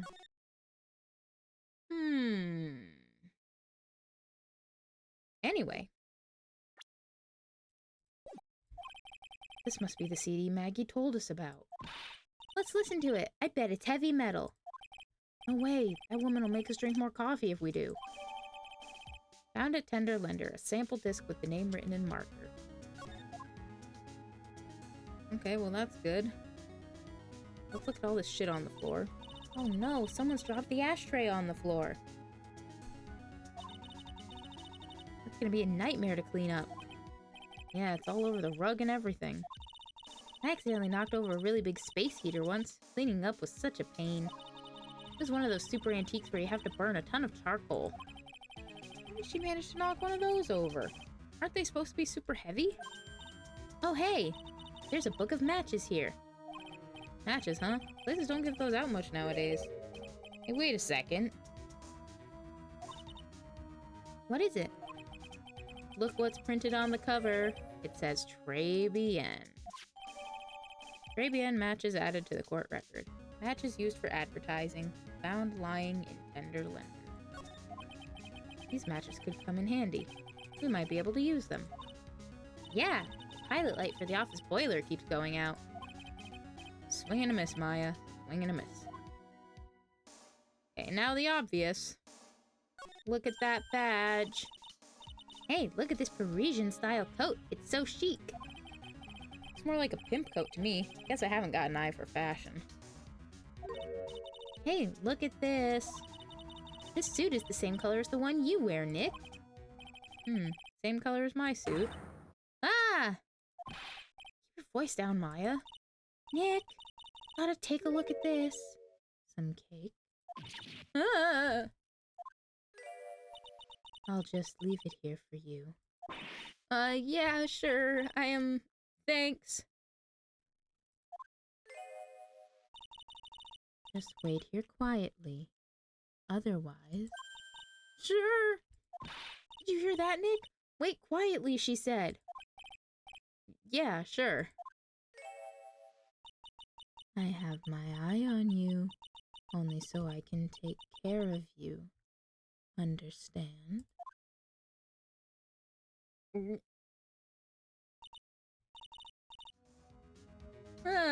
I'm scared, Nick. So? What were you getting so excited about before? Look, on the lapel of this suit.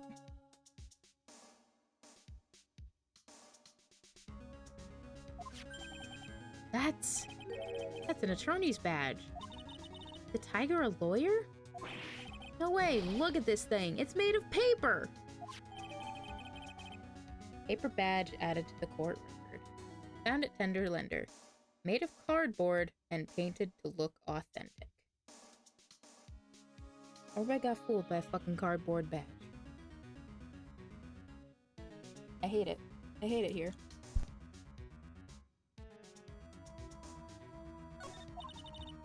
For some reason, your badge suddenly looks really cheap to me, Nick. Why doesn't anyone recognize an obviously fake badge when they see one? Uh-oh.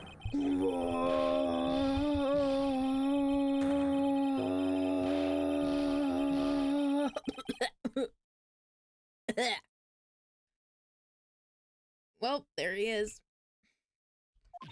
Ah! Out from under the desk, Maya. What you two snooping around my office for?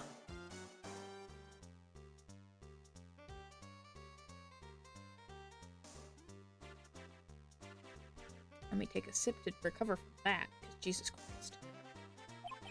Nothing. We were just... My precious copper, you's got ash on my rug. You're gonna wish your ugly feet never came through my door. Wasn't I? It was already like... Yous wanna argue with me? Is that what you doing? You think yous can take me on? I'm gonna flatten yous throwing the pancakes and turn yous into my new rugs. Ah! Oh. Don Tigre. You're back. That voice, it's like evil seeping into your head through your ears. I'm sorry, Don Tigre. I knocked over that ashtray earlier, and... she got a death wish or what? Oh, right. Huh? Forget about it, Violetta. It's nothing. What? I ain't gonna get mad at you. You're too cute, you hear? That's so unfair. Here, have some cookies. I just baked them. Oh, there you go, Rabbit. Cookies. And you'll need some strong espresso while you're discussing your loan.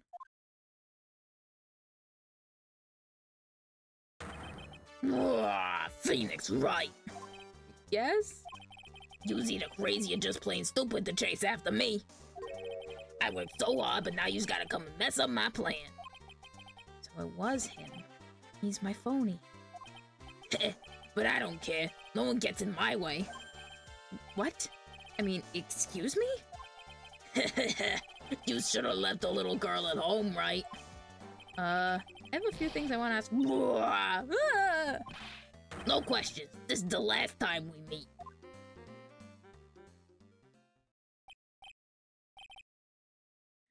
Wait, please. And he's gone. That was pretty weak, Nick. Coming from you, who were hiding under the desk the whole time.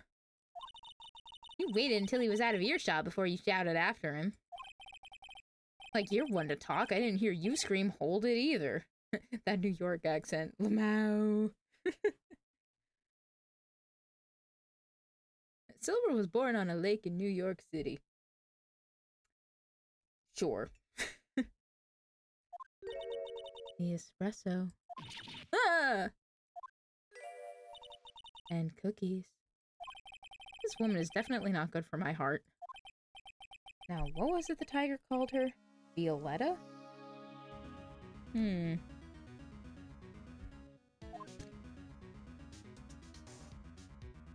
Okay, so this is not gonna get us anywhere. Rabbit thinks I'm a monster. She's not a monster, Rabbit. I mean, you're a monster musician in the best way, among many other things, but an actual monster? No. Now, the thing we do whenever we see anybody and we get to talk to them for, like, the first time, we show them our badge even though it doesn't get us anything. Because I think it's funny. That's why Nova made a badge emote. Look at this badge.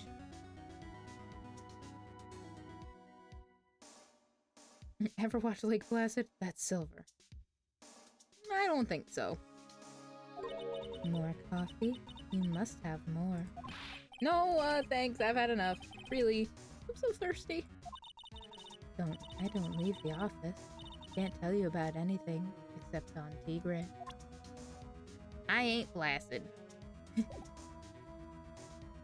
Alright, girls. What the hell? So, I'm kind of curious about your company, Tenderlender. The giant gator movie? The one in Florida? With the warm and friendly atmosphere you'd expect from a family-sized business. A conscientious rate of interest and an attractive repayment policy.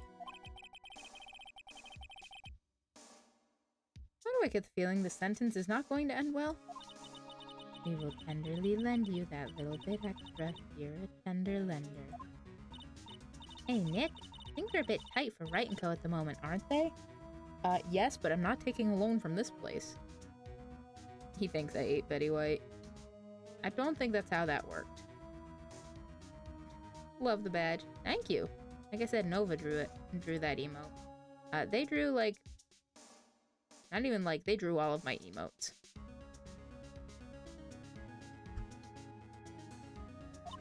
I mean, there's that $500 you owe me from our card game for starters. Why don't you take out a loan? Would I like to take a... Oh, Jesus. Would I like to take out a loan from a place like this? Not so much. Tender lender is on your side. So, let's say I'm late with my repayment. What happens then? We'd give you more coffee. Strong coffee. Right. I think I'd rather skip town. Hey, just remember, I can make strong coffee too, Nick. Strong tea, too. Strong tea as well. Okay. So, you know about the incident we're investigating? What incident? Well, a man was poisoned in a restaurant just near here. That incident. Let me see. I was here that day with the manager. Manager being the tiger? Furio Tigre. Oh, we actually have a name for him now. Furio. Tigre? That's where the tiger thing comes from. Not because he's orange. Zinniop's got a real name, Nick! Hurry up and find out more about him! Who's calling Zinniop? We actually have a profile for him now? Oh yeah, look at him. His guar is so big he's on its own page. He's 42. Head of the Tender Lender Loan Company, also known as the Tiger. Tell me more about him. Can I ask you about the tiger? I mean, Mr. Tigre? Cookie?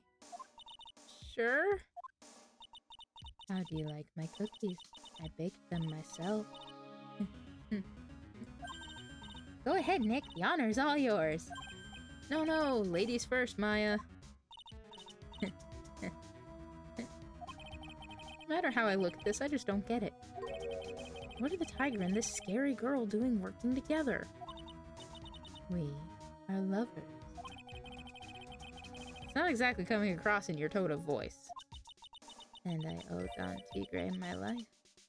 He's the one who saved me. The tiger saved you? Please address him properly as Don Tigre. Otherwise, I'll have to... Okay, Don Tigre, of course, I'm sorry. Saved her life? I'd sure like to know how that happened. Maybe she'll tell us about it now. Oh yeah, look at that. I'm very frail, you see. Unrelated, I only just noticed that we actually did take the badge off the coat in the back. You could see it before, and now you could just see the outline of it. That's funny.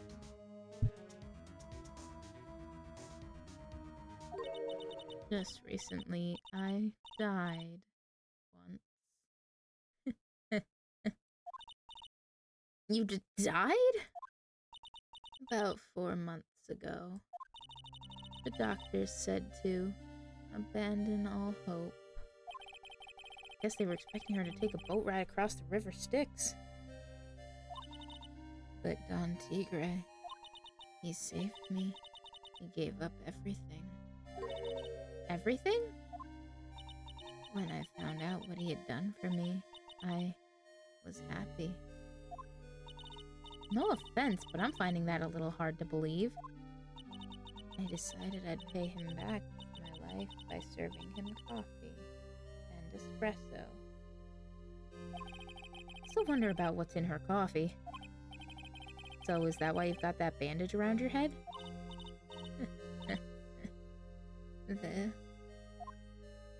Yes. So what's the story with the bandage? They put it on after the operation. Operation? It's just a little injury. A little fatal injury. A fatal injury? Maya just suffered one herself by the sounds of it. So that's the injury you were talking about before when you said you died once? Oh.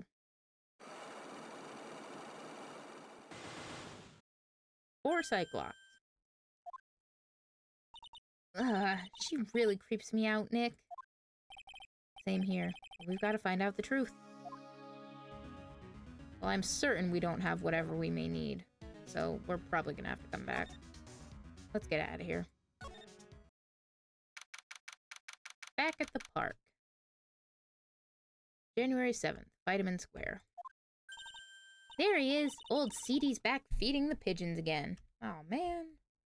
Does he have to be? There, take this! Take this! Take this! Take this! Take this! Get out of my park! I thought he's really mad. Come on, Maya. Just keep your head down and let's sneak away while we still can. What? Why? Hello, old man. What are you doing, Maya? Huh? Ha! Hey, he just turned his back on us. I'm not surprised. I bet I really hurt his pride in court this morning. Hey, Mr. Kudo.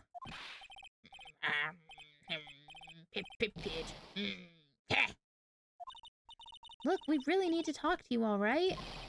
Out with the demons. In with the good fortune. Ow, ow, ow. Seeds, shell splinters. Painful. I always knew you were a demon, Maya. Hello. We've already talked to him before and shown him our badge, so we're not doing that now. I'm sorry about what happened in court earlier today. Ha! Everyone will be talking about me behind my back now. Dirty old man who was so busy looking at the serving girl's backside that he can't remember her face. A filthy, depraved animal. I mean, that's true, though. Not at all. You're listening to me, boy. I don't care what you say. I saw that waitress put it in. Put some white powder into the young lad's Davicino. We hear you. And another thing. The young layabout was wearing an earpiece. On the same side as the lens of his broken spectacle. Yeah, that's what all he was saying in court.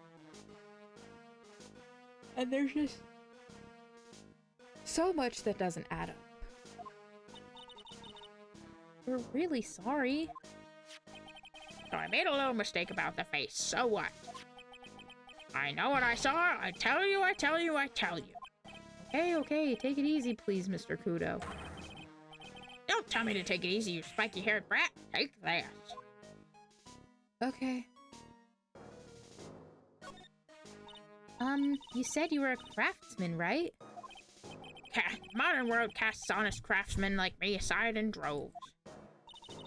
Surely it's not that. I come from a long line of craftsmen, right back to the time of the shoguns. Oh, yes, with your, long family history in Japanifornia.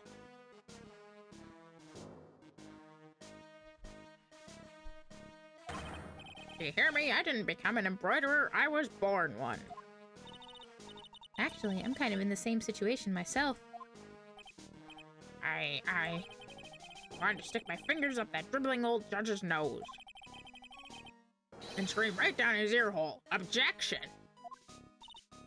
Oh, so did you want to become a lawyer when you were young? I don't think that's quite it, Maya. I think he's just in a bad mood, that's all. I've got a tsunami of frustration inside and it's ready to burst out. If we let him start rambling, we might never shut him up. What should I do?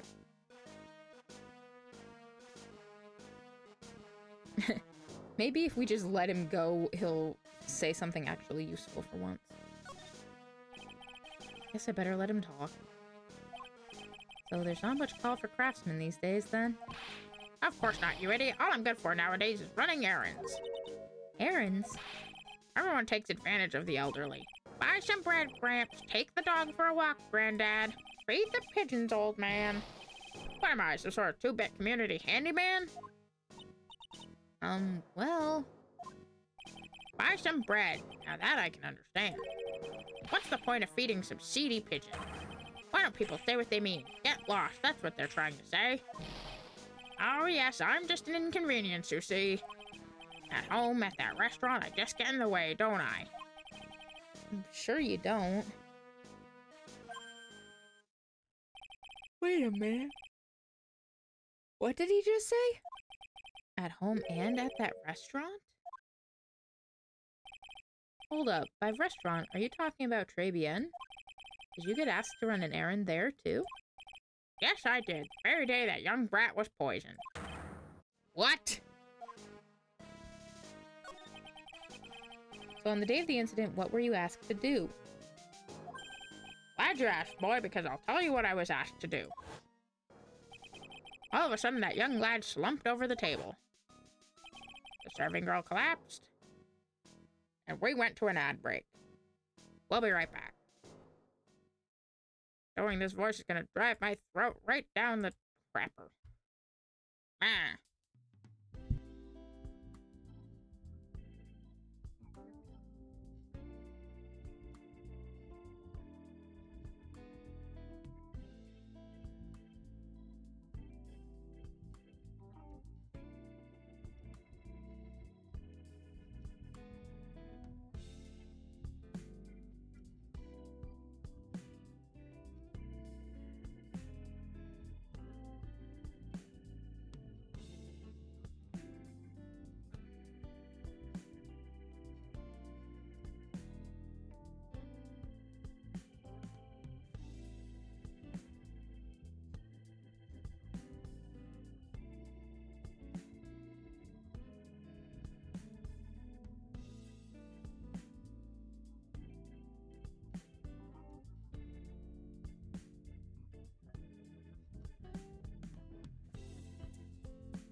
Alrighty.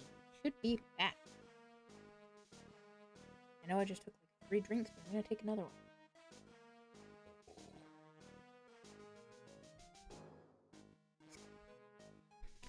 Alright. So, the old man's telling us about what happened on the day of the crime. Victim collapsed. Maggie collapsed. And I broke that face. It all happened so fast I was in a bit of a daze, you see. Then the owner shouted over to me. Excusez-moi, you call la police. Tell him yourself, I should have said back, but I didn't think of it at the time. So did you end up calling the police? Like I said, I was in a bit of a daze. Did you call them on your cell phone? I look like I'd have one of those newfangled thingamajigs. I went out looking for a payphone, of course. You went looking for one? Couldn't find one right away, you know. Wandered around for 5 minutes or so. 5 minutes? So for 5 minutes after the incident happened. Yes, sirree, the owner was at Trabian on his own. Why didn't you mention that in court this morning? Well, I would have if he'd given me the chance. Well, maybe we would have if you hadn't said so many pointless fucking things. You all bullied me out of the courtroom.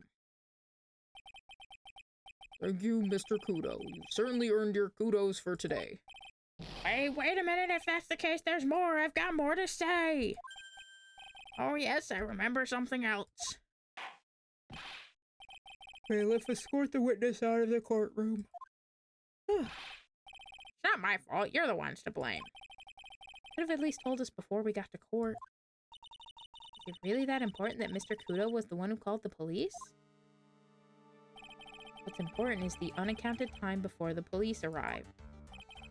The victim was dead, Maggie was unconscious, and Jean was all by himself. Leaves that man, alone in the restaurant. Mr. Kudo might have been chased out of the place on purpose. What do you mean? Maybe a certain someone didn't want him in the restaurant. Ah! Oh, sure. You go ahead and say I was in the way as usual.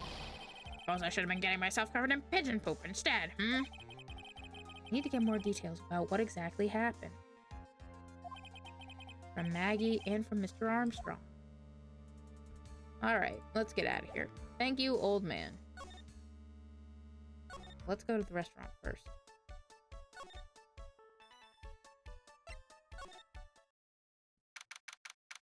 Arabian Kitchen.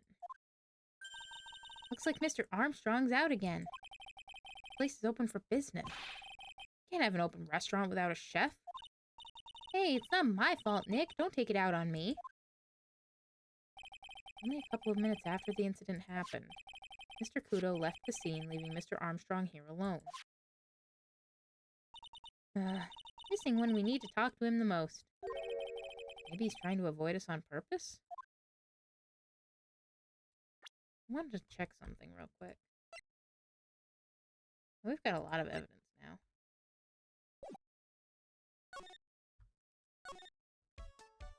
Well, since he's not here, let's probably go see if Maggie's available yet. We swung by here before and they were like, oh no, she's still in questioning. Detention Center Visitors Room. Oh, Mr. Wright! Hello, Maggie. So they finished questioning you?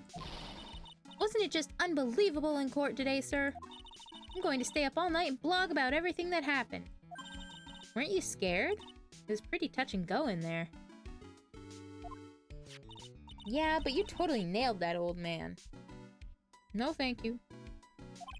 Well, he was all over the place with his testimony. He's not the only one. Huh? What do you mean? Everyone else's testimonies don't match up either. Not with what I remember of the incident, anyway. Possible she's the one misremembering things?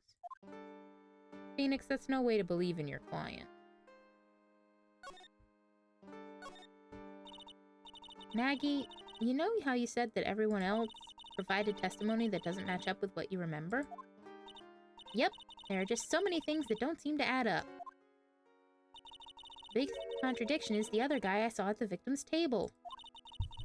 He was the one who slipped something into the victim's coffee. I'm sure it was him. But didn't Mr. Kudo testify earlier today that it was the waitress who put some white powder into the coffee cup? Do you really think it was this disappearing man that did it? Well, he's not the only thing that disappeared. The CD vanished as well. And we found it at Tender Lender. You know, the CD with the writing on it. Oh yeah, the MC Screwdriver album, right? It was MC Bomber, Maya. That name was scrawled on the sports paper as well. They never did find that CD at the crime scene, sir. Or the victim's medication. That's gone missing too. Ouch, my head. This is getting way too complicated for me. You said that you passed out when the victim Glenn Elg collapsed, right? Yes, it's so embarrassing. I mean, I used to be a cop. When I came to, the restaurant was buzzing with police. And before I knew what was going on, they arrested me, sir. Between the time the victim collapsed and the time the police arrived on the scene. You have no idea what went on at Trebiet. No, no idea at all. Why? Is it important, Mr. Wright? The other witness, the old man from the park, was pretty much chased out of the picture. Chased out of the picture? What do you mean? Old Seedy wasn't inside the restaurant because he was told to go call the police. Exactly. And you, Maggie, were unconscious. That means Mr. Armstrong was alone in the restaurant for a brief period of time. No. You don't think Mr. Armstrong set me up, do you? When you consider the facts, it's hard to imagine that Mr. Armstrong isn't involved in this at all. Ugh. Like the master biting the paw of the dog that it feeds. You sure about this, Mr. Wright? Well, the old man said as much when we spoke with him earlier. I don't know. Things that man says don't add up for some reason, sir. Maggie looks like she's trying to figure something out. Maybe we should ask Maggie exactly what she knows about old Seedy.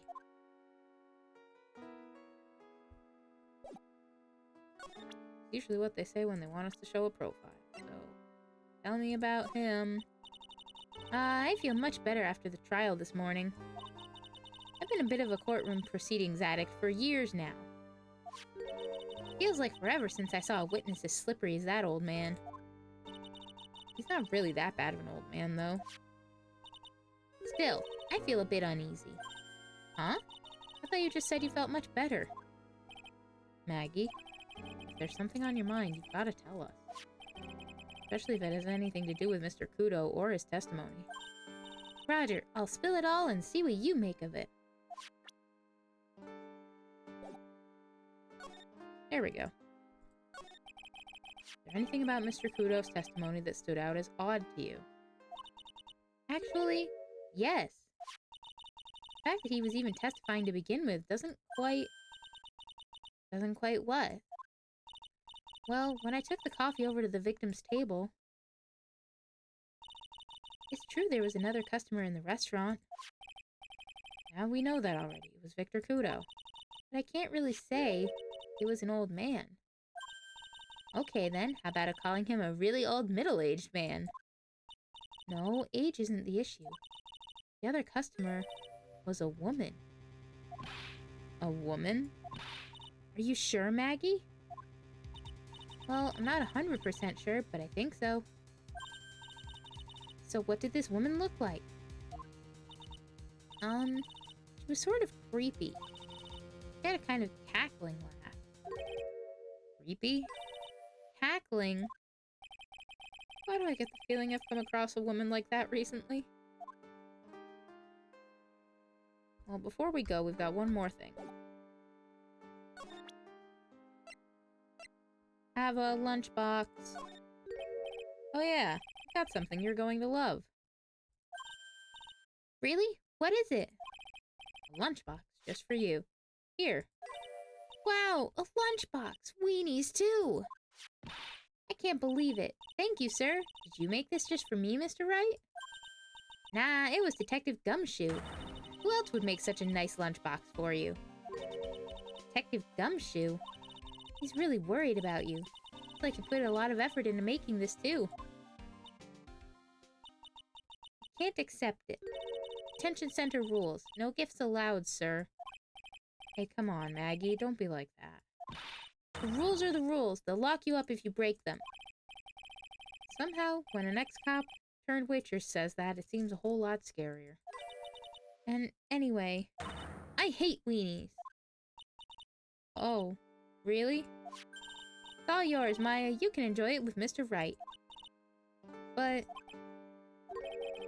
he's right. Better than letting it go to waste. But I guess so. Gumshoe's lunchbox eaten with Maya. Well, how was it? I hit the spot. I love weenies. Oh, good. I'm glad I gave it to you then, sir. Why do you look so sad? Let's get out of here.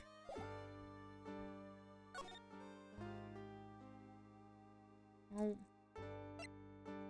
maybe we'll find Gumshoe back at the office. He said there was some kind of meeting. Police Station Criminal Affairs Department. The main server just went up in smoke! Why the heck isn't the press conference set up yet? The superintendent's here already. Yeah, and there's a problem with the internet, too. I already told you to stop using your computer, Chief. But I'm watching videos online. I'm catching up on my Asian soap operas. I'm gonna have to wait, Chief. I'm throwing the switch. No! Just when some young guy was about to confess to his son's hot truck girlfriend. Excuse me? Wow, this place is really buzzing. Something must be going down. Something really big. Huh? What are you doing here, pal? Detective Gumshoe. Can't be here right now.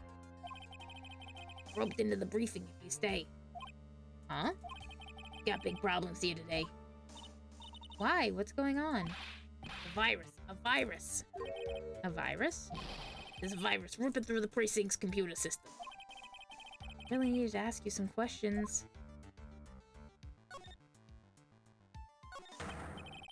Okay, I'm only gonna say this once, so listen up. Yes. No matter how poor you get, never borrow money from a place like this, you hear? Well, if it's coming from Gumshoe, who is the poorest person we know, that we have to take that into consideration. Okay. You got money trouble, just go on a diet of instant noodles and hang in there.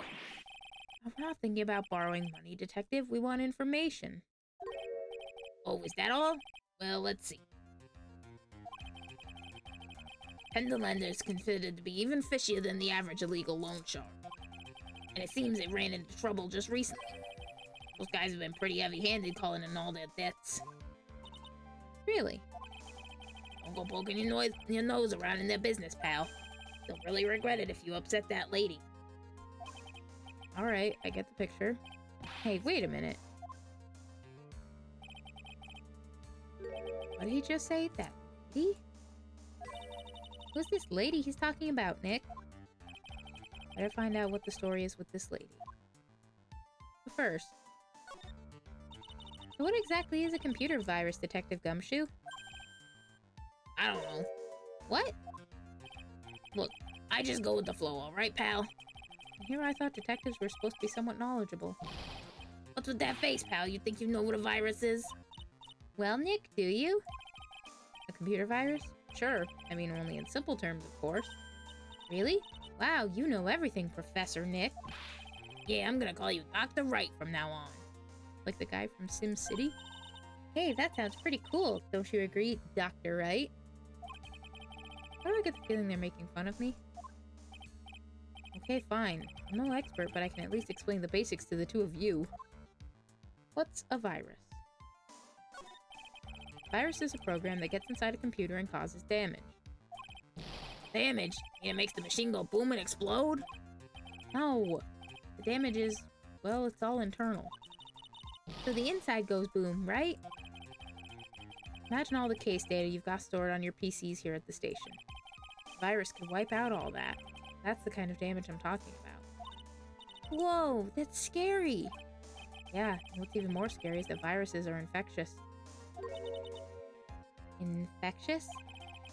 Most computers are connected together on a network, right? The virus can move from one machine to another over the network. The virus just keeps spreading faster and faster. Just like a real virus, huh? But Nick, why would anyone want to make a program like that? Yeah, it takes ages to type in all that data. Why would you want to destroy it, pal? No, people don't infect their own machines. They send the virus to someone else's.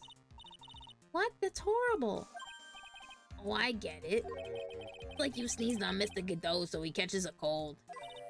Right, then he wouldn't be able to turn up in court because he'd be too sick. You really shouldn't do stuff like that, Nick. It's wrong. Ooh, what? Where? When and why did the conversation jump to talking about me? Anyway, that's what a computer virus is. Bad program that causes damage. All the different viruses have names, right? I kind of feel like I've heard the name of the virus we call somewhere before. Name of the virus, huh? I feel like I've heard of it before, too. Let me guess. Is it a certain MC Bomber? Detective Gumshoe, about this. What? I'm trying to concentrate on Maggie and the virus right now, so I... Ah! This is it. This stupid name. I remember now. I thought so. Here it comes. Don't just nod to yourself and keep me in the dark, Nick. What's going on? Okay, Maya, you don't have to cry about it. Name scribbled on that sports paper and written on that CD. That's the name of the virus. MC Bomber. What? Yeah, the virus that's just infected every computer in the station, pal. It's MC Bomber. You give us any more details, please?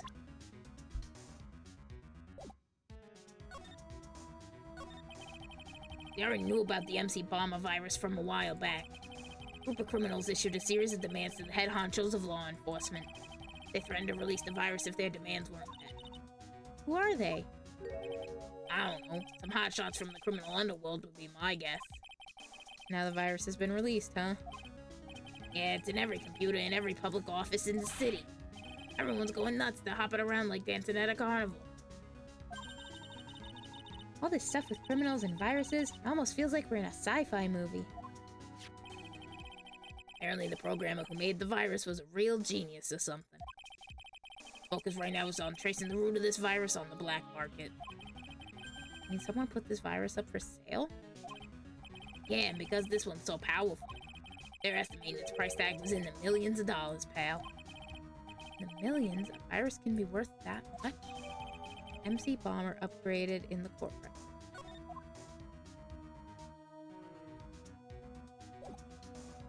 Well, we also said we wanted to talk about... Yeah. That's the girl who works over at Tender Lender. You want to stay away from her, okay? I mean it. She does look kind of unforgiving, doesn't she?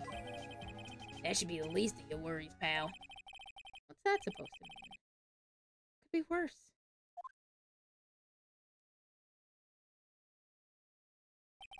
Her name's Viola Cadaverini. She's the only granddaughter of Bruto Cadaverini. Bruto Cadaverini? You know who that is, Nick? Never heard of him. Bruto Cadaverini is the boss of the Cadaverini family. Cadaverinis? That's one scary sounding name. You can't touch them. They're way too powerful for the police. You're thinking of taking them on, aren't you? No, I don't remember ever saying I was going to do that. Better get some more info out of Gumshoe about this family. Oh, here we go. Not sure if I really want to get involved in this, but who are the Cadaverinis? Why, they? Scary bunch of people, that's who. You're a cop and you're scared? What's that about? Trust me, it doesn't matter if you're a kid or a cop, these guys are scary. They got some serious clout in the criminal underworld. We can't touch them. They got too much moolah. Moolah? As in... They pretty much control all the cash on the city's black market. Black market, huh? And that includes Tender Lender, I take it. Sure, no one stands up to Bruto Cadaverini. I mean, no one. Interesting. So Viola's the granddaughter of some mafia boss, then? Yeah, everyone knows how much Bruto loves his little girl. She means everything to him. So, how'd she end up at Tender Lender? I don't know, pal. But I heard she and the boss at Tender Lender are pretty tight. Hi. That's what it said in the file I read related to Maggie's case. That's like a pretty important clue. I can't believe it. I almost forgot the most important thing. And that is? You know, the lunchbox. How did everything go? Lunchbox? You remember the weenies? I hate weenies. Yeah. Those weenies. Ugh. So, how did my weenies taste when they went down the hatch? Huh? Well, it was delicious. Yeah, that's what she said. Really? Well, not exactly. Don't worry about it, pal. I figured something would happen. So I came prepared. Prepared? What do you mean? I made a jumbo lunchbox. Oh, Do me a favor again, huh, pal, and deliver this? this sure is a heavy burden. More ways than one. I can just imagine Maggie's little eyes sparkling with joy when you bring her that. Weenies again, Nick? Tell me we don't have to eat all these too. Gumshoe's lunchbox given to Maya. Again. I really can't eat anymore.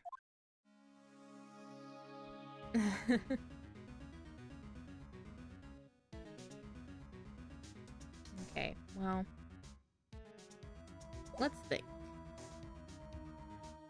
The court. Well, you know where we haven't been to? Where we haven't been back to lately? We haven't been back to the fucking... Well, we've been back to the detention center, but I think that's where we go to... Oh, Maggie's not here. Get there from there? Here we go. Yeah, we haven't been back here. We haven't been back to Saiyan HQ yet.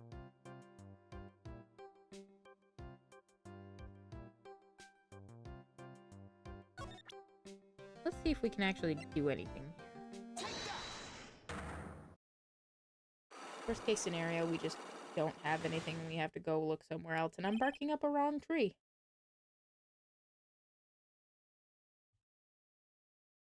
Glenn's troubles. How about you tell me what kind of trouble Mr. Elg was in?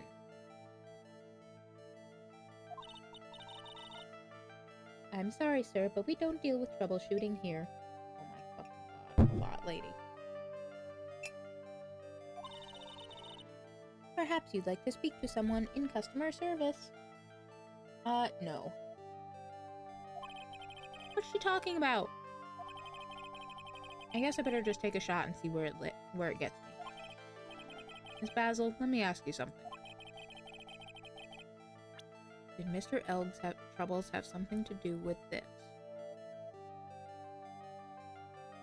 He was probably like a gambling addict from what we've seen. Like he's got the whole horse racing thing, all these losing tickets. What is that? Bunch of horse racing tickets, all losing ones. With that many tickets, you could get $1 at the recycling center. You good people are very, very bad. Cashing in on others' misfortunes is immoral. Is that a whiff of hypocrisy I smell? But what is the relevance of these tickets? The victim, Mr. Glenn Elg, had a gambling habit, didn't he? I don't think that's a logical conclusion based on the fact. So, everyone likes to go to the races from time to time. Girl, I have 500 tickets here.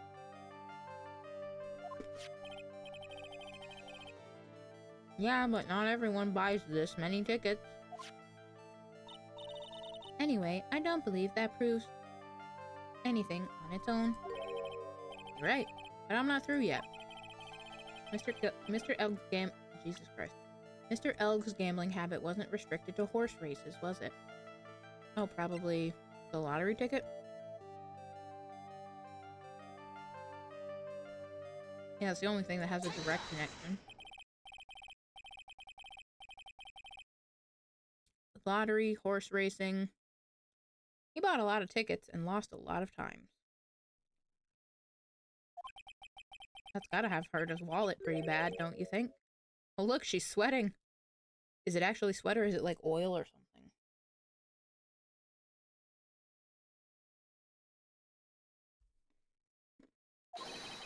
Maybe bad enough to be the cause of some pretty serious trouble, perhaps. No. You are right. Glenn did have a gambling habit. You good people must follow his example. Do you understand? Trust me, even if I wanted to, I don't exactly have the money to buy any. But if you win, there's no problem, is there? And Glenn had a winning ticket, didn't he?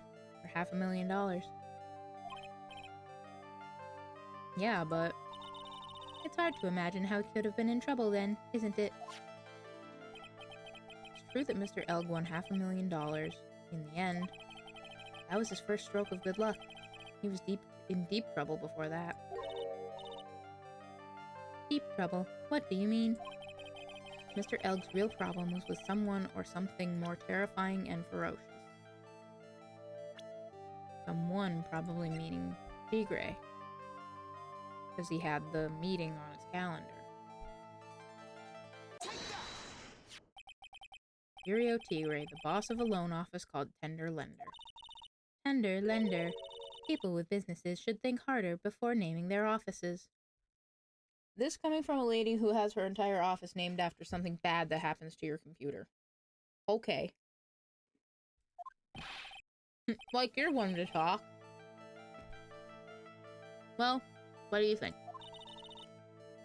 Our firm is doing very well at the moment. I don't think we need to borrow money. No.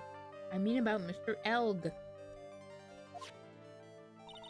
You think Glenn had something to do with this Furio Tigray?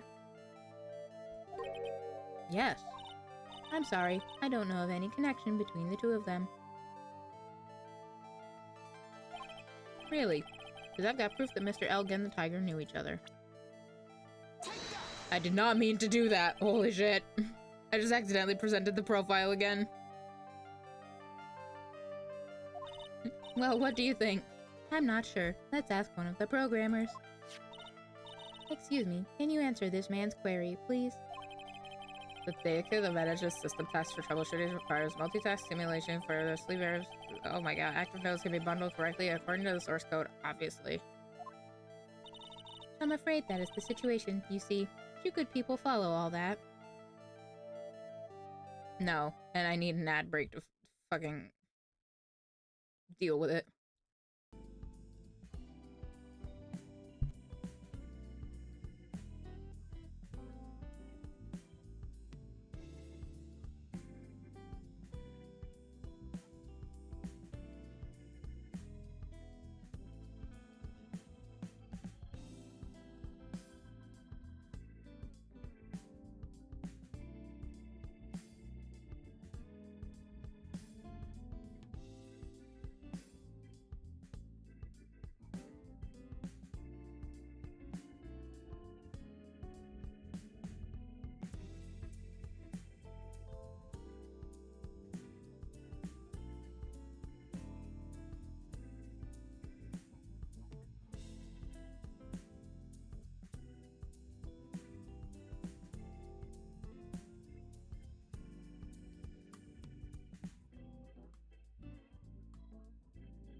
Okay.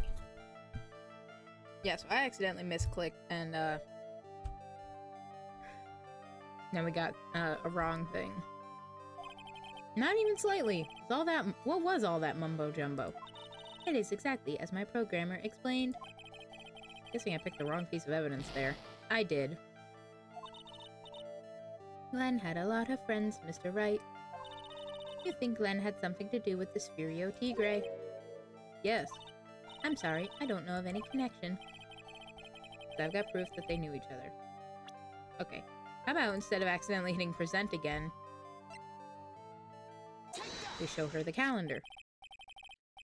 Spherio Tigre, aka the Tiger, is the boss of a loan office called Tender Lender. This is who Mr. Elg met with on the day of his murder. And the only thing a loan shark would talk with him about would be his debt. No! It's true that Glenn had racked up quite a bit of debt from his gambling habit. About $100,000, I think. $100,000? Ouch. But I heard he won the lottery, so he should have been in the clear. Hey, Maggie couldn't get a bit of that good luck. Okay. So the guy got lucky and won the lottery. What if he hadn't won? What was his plan then? Well, this isn't easy to say, but he said he would use his talents to repay the money. Talents. I suspect he was talking about programming. A computer program is worth $100,000. I mean, we did just hear from Gumshoe that there are certain ones that would definitely fit the bill, so to speak. Fit the many, many, many, many, many dollar bills, I think. I mean, we did hear that it would probably be like... that MC Bomber was going for like a few million. Anyway. Perhaps you good people should leave so I can get back to my work. So close to cracking her. Program in question. Is it by any chance this? It's gotta be MC Bomber. Well, this is it, isn't it? This is the virus that's infecting computers worldwide as we speak. MC Bomber. No!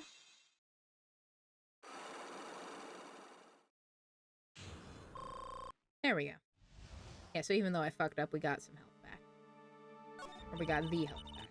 So I think you get 5 back when you successfully do a Magatama thing.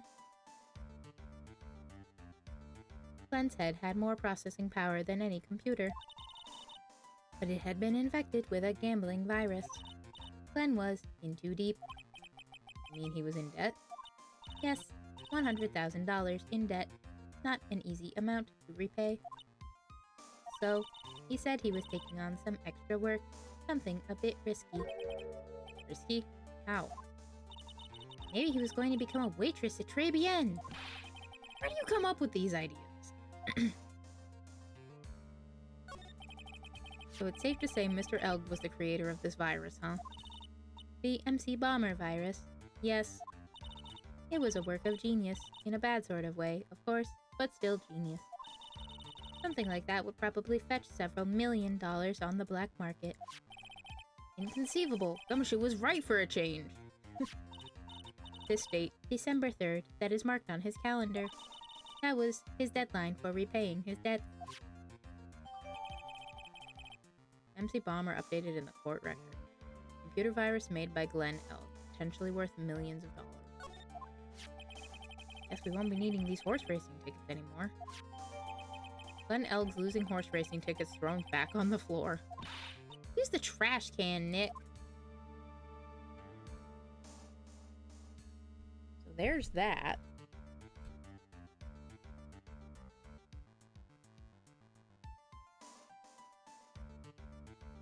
Let me think about what else we have to do. Look at the evidence. Scooter. Autopsy. Only stuff.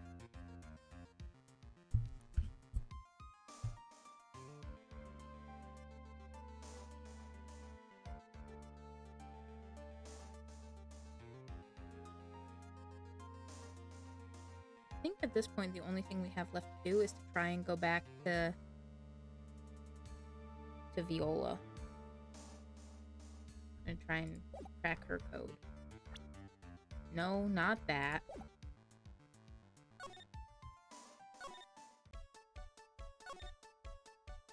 It's on the other side of Vitamin Square. Goodbye, old man. We're not dealing with you.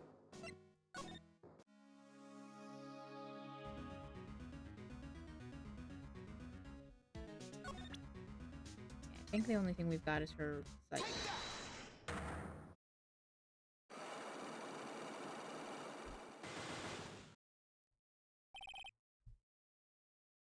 The head bandage.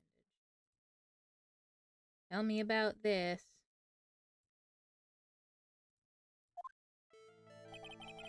Said that bandage around your head was from an operation. You also said you suffered a fatal injury to the head, correct?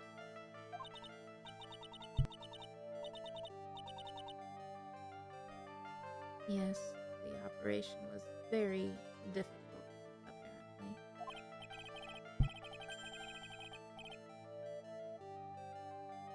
Now, by fatal injury, you mean you were hurt very badly somehow, right?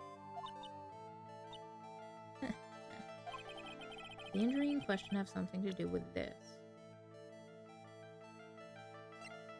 Where's that repair bill? Repair bill.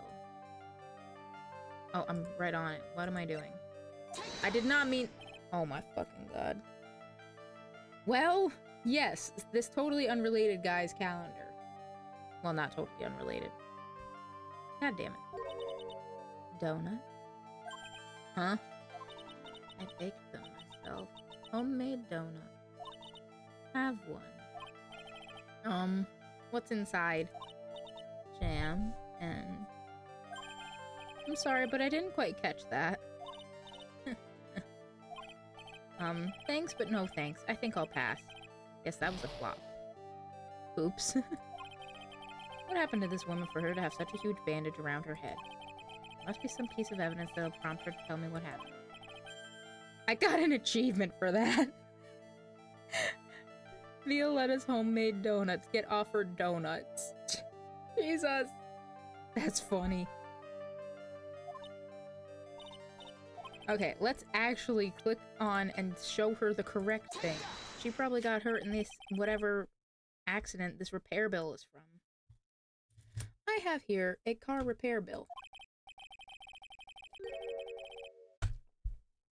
From this, it seems pretty obvious that this car was in an accident. Let me see that.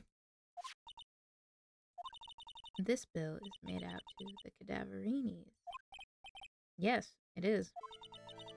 I don't think I ever introduced myself.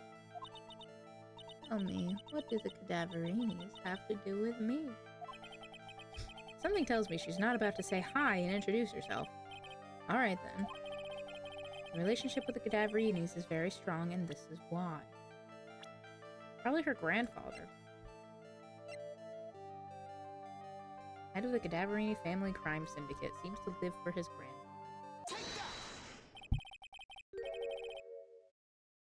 I know exactly who you are, Viola Cadaverini. You sustained that injury in a traffic accident, didn't you? There's one. It happened about 4 months ago. I was driving in one of our family's cars when someone pulled out in front of me. Well, gee. I wonder who that could be.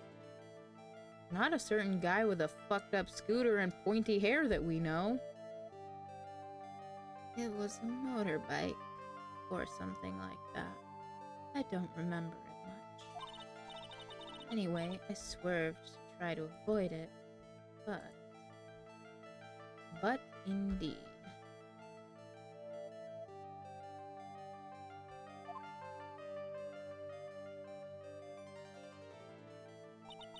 I took a blow to the head. A bad one. Yeah, I can imagine. So what happened to the person on the bike? I'm guessing they didn't get away with injuring the Viola Cadaverini, right? I don't know what happened to them. They ran away, or so I heard. Ran away. They'd stayed. I'd have. Is it possible? Could the person who committed the hit and run have been?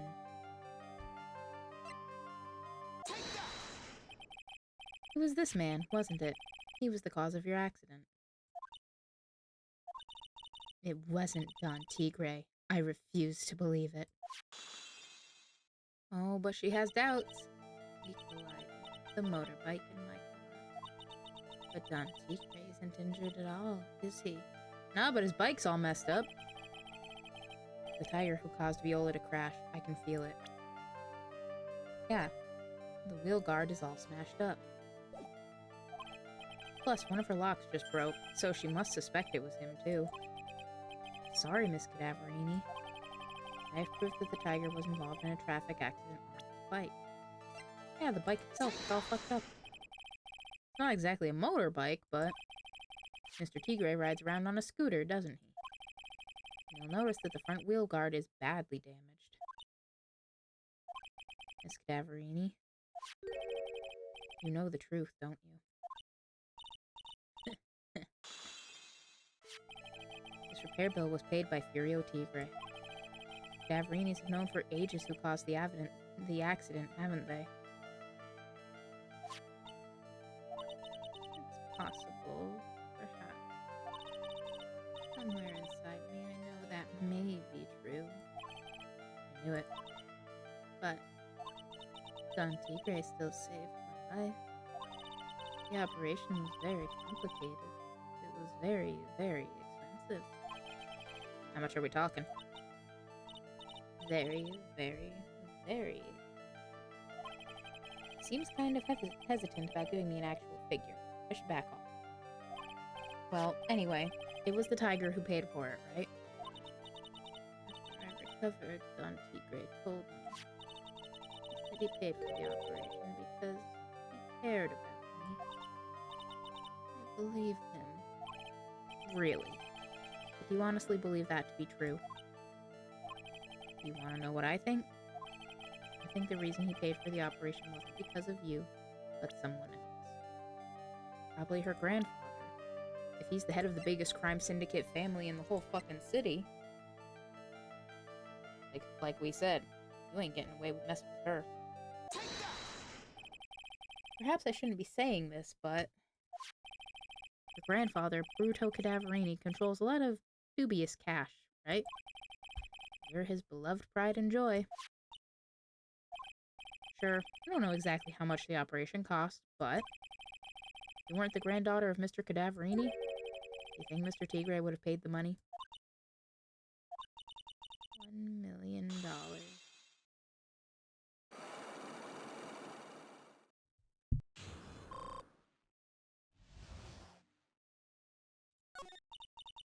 Four months ago, I was in a traffic accident. That's why I needed the operation. When I woke up, they told me it was nothing serious. A simple procedure. Oh, really? Well, I guess if she recovered in 4 months, it couldn't have been too big. They said the operation cost $1 million. $1 million? My grandfather ordered Don Tigre to pay $1 million in compensation. Compensation, huh? Underworld lingo for paying money to settle a score. Basically pay or get into some serious trouble. But $1 million? Has to be related to our poisoning case somehow. Compensation. I wanted to believe him. I wanted to trust what Don Tigre said. He said it had nothing to do with my grandfather being Bruto Cadaverini. Are you sure about that? Well, clearly not, because like Phoenix said, one of her locks broke when we mentioned it. I wanted to believe he helped me because he cared about me, not about my grandfather. Oh. That wasn't really true. Wow, I'm so sorry. Yet the money was... It was evil. He said it was all for me, so I helped him. You helped him? In what way? Here, take these. What are these? Medical papers? I'm Bruto Cadaverini's granddaughter. He had to pay compensation. He was made an offer he simply couldn't refuse.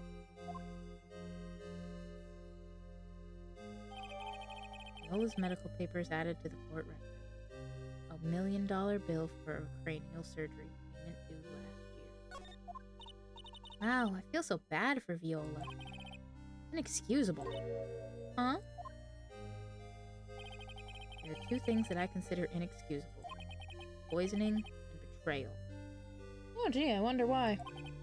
Only a coward would hurt people using either of these tactics. Everything alright, Nick? We should get going. Right after we finish our espresso. Yeah. I won't need to convince Viola of anything else, so I guess I can get rid of this. Repair bill thrown into the trash.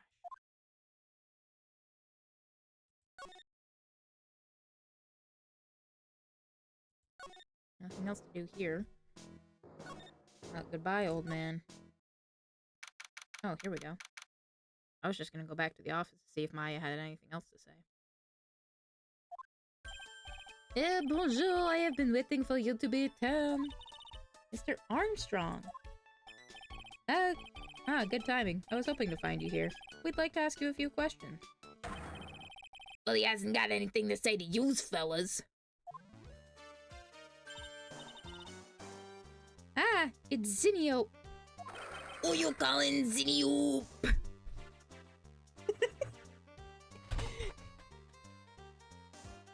Oh, vocal stem of the month. Here we go. Who you calling Zinioop? Out from under the table already, Maya.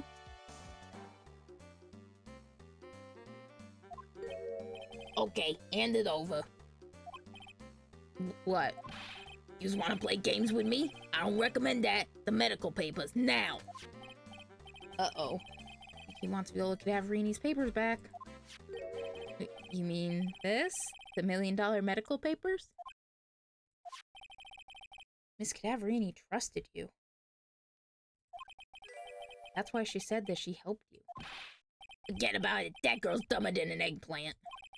Yous wanna know what's sad? I'll tell yous what's sad. And it ain't only her face. She thinks she got power because she's Bruto's little girl. Now that's sad. Can't let you have these papers. Tomorrow in court, I'm gonna expose what you did to get the $1 million you used to pay this off. Are you crazy or something? I don't care if you want to give it to me or not. There's two of us here. You got that? Two. Oh, Jean. Oui. Mr. Armstrong? Forgive me, désolé. I cannot argue with him. Ugh. That really hurt. Is that all you's got? I'll be taking those papers now. Armstrong, get that lighter. Wait. Don't think it too hard. Phoenix, right? So stupid. I shouldn't have let my guard down. These medical papers were vital evidence. Hold it, pal. Detective Gumshoe? Detective? You think you gonna stop me, copper? Beat it. Whoa. Come on, Gumshoe. Keep it together. You guys, get out of here. Leave this guy to me. What? Go, pal. Take this. Get hurt? Who's gonna look after Maggie, huh? All right. Thanks, Gumshoe. Wait, Nick, don't leave me behind. I'll get even with that guy tomorrow. In court. Tenderlender is going down. To be continued.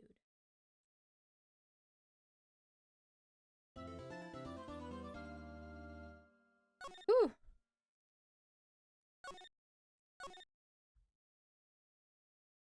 Part 4-1 Trial. That is what awaits us next time. But for now, it's time to wrap it up. Can't believe I got that achievement. Violetta's homemade donut. Only 10% of people have gotten that because they've probably messed up and put in the wrong evidence at the wrong time. That's really funny. Anyway.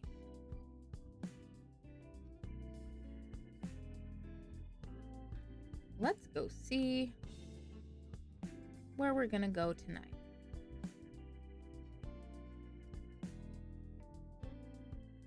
That was not the button I wanted. That seems to be the running theme of the night.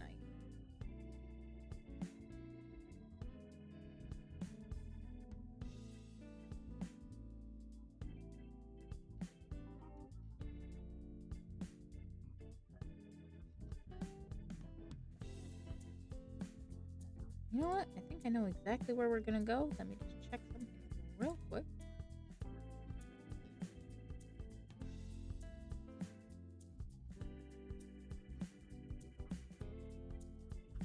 Yeah. We are gonna go.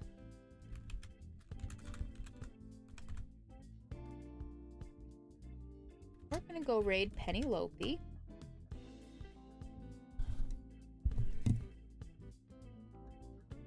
She does all kinds of various games that she plays. Right now, it looks like she's doing Arena Breakout Infinite. She usually does all kinds like achievement hunting for things like that, and it's also her stream anniversary, like her affiliate anniversary, I believe. So we're gonna go say hi, bring her to Go Order to celebrate, maybe just hang out for a bit. But thank you all for hanging out and coming through tonight.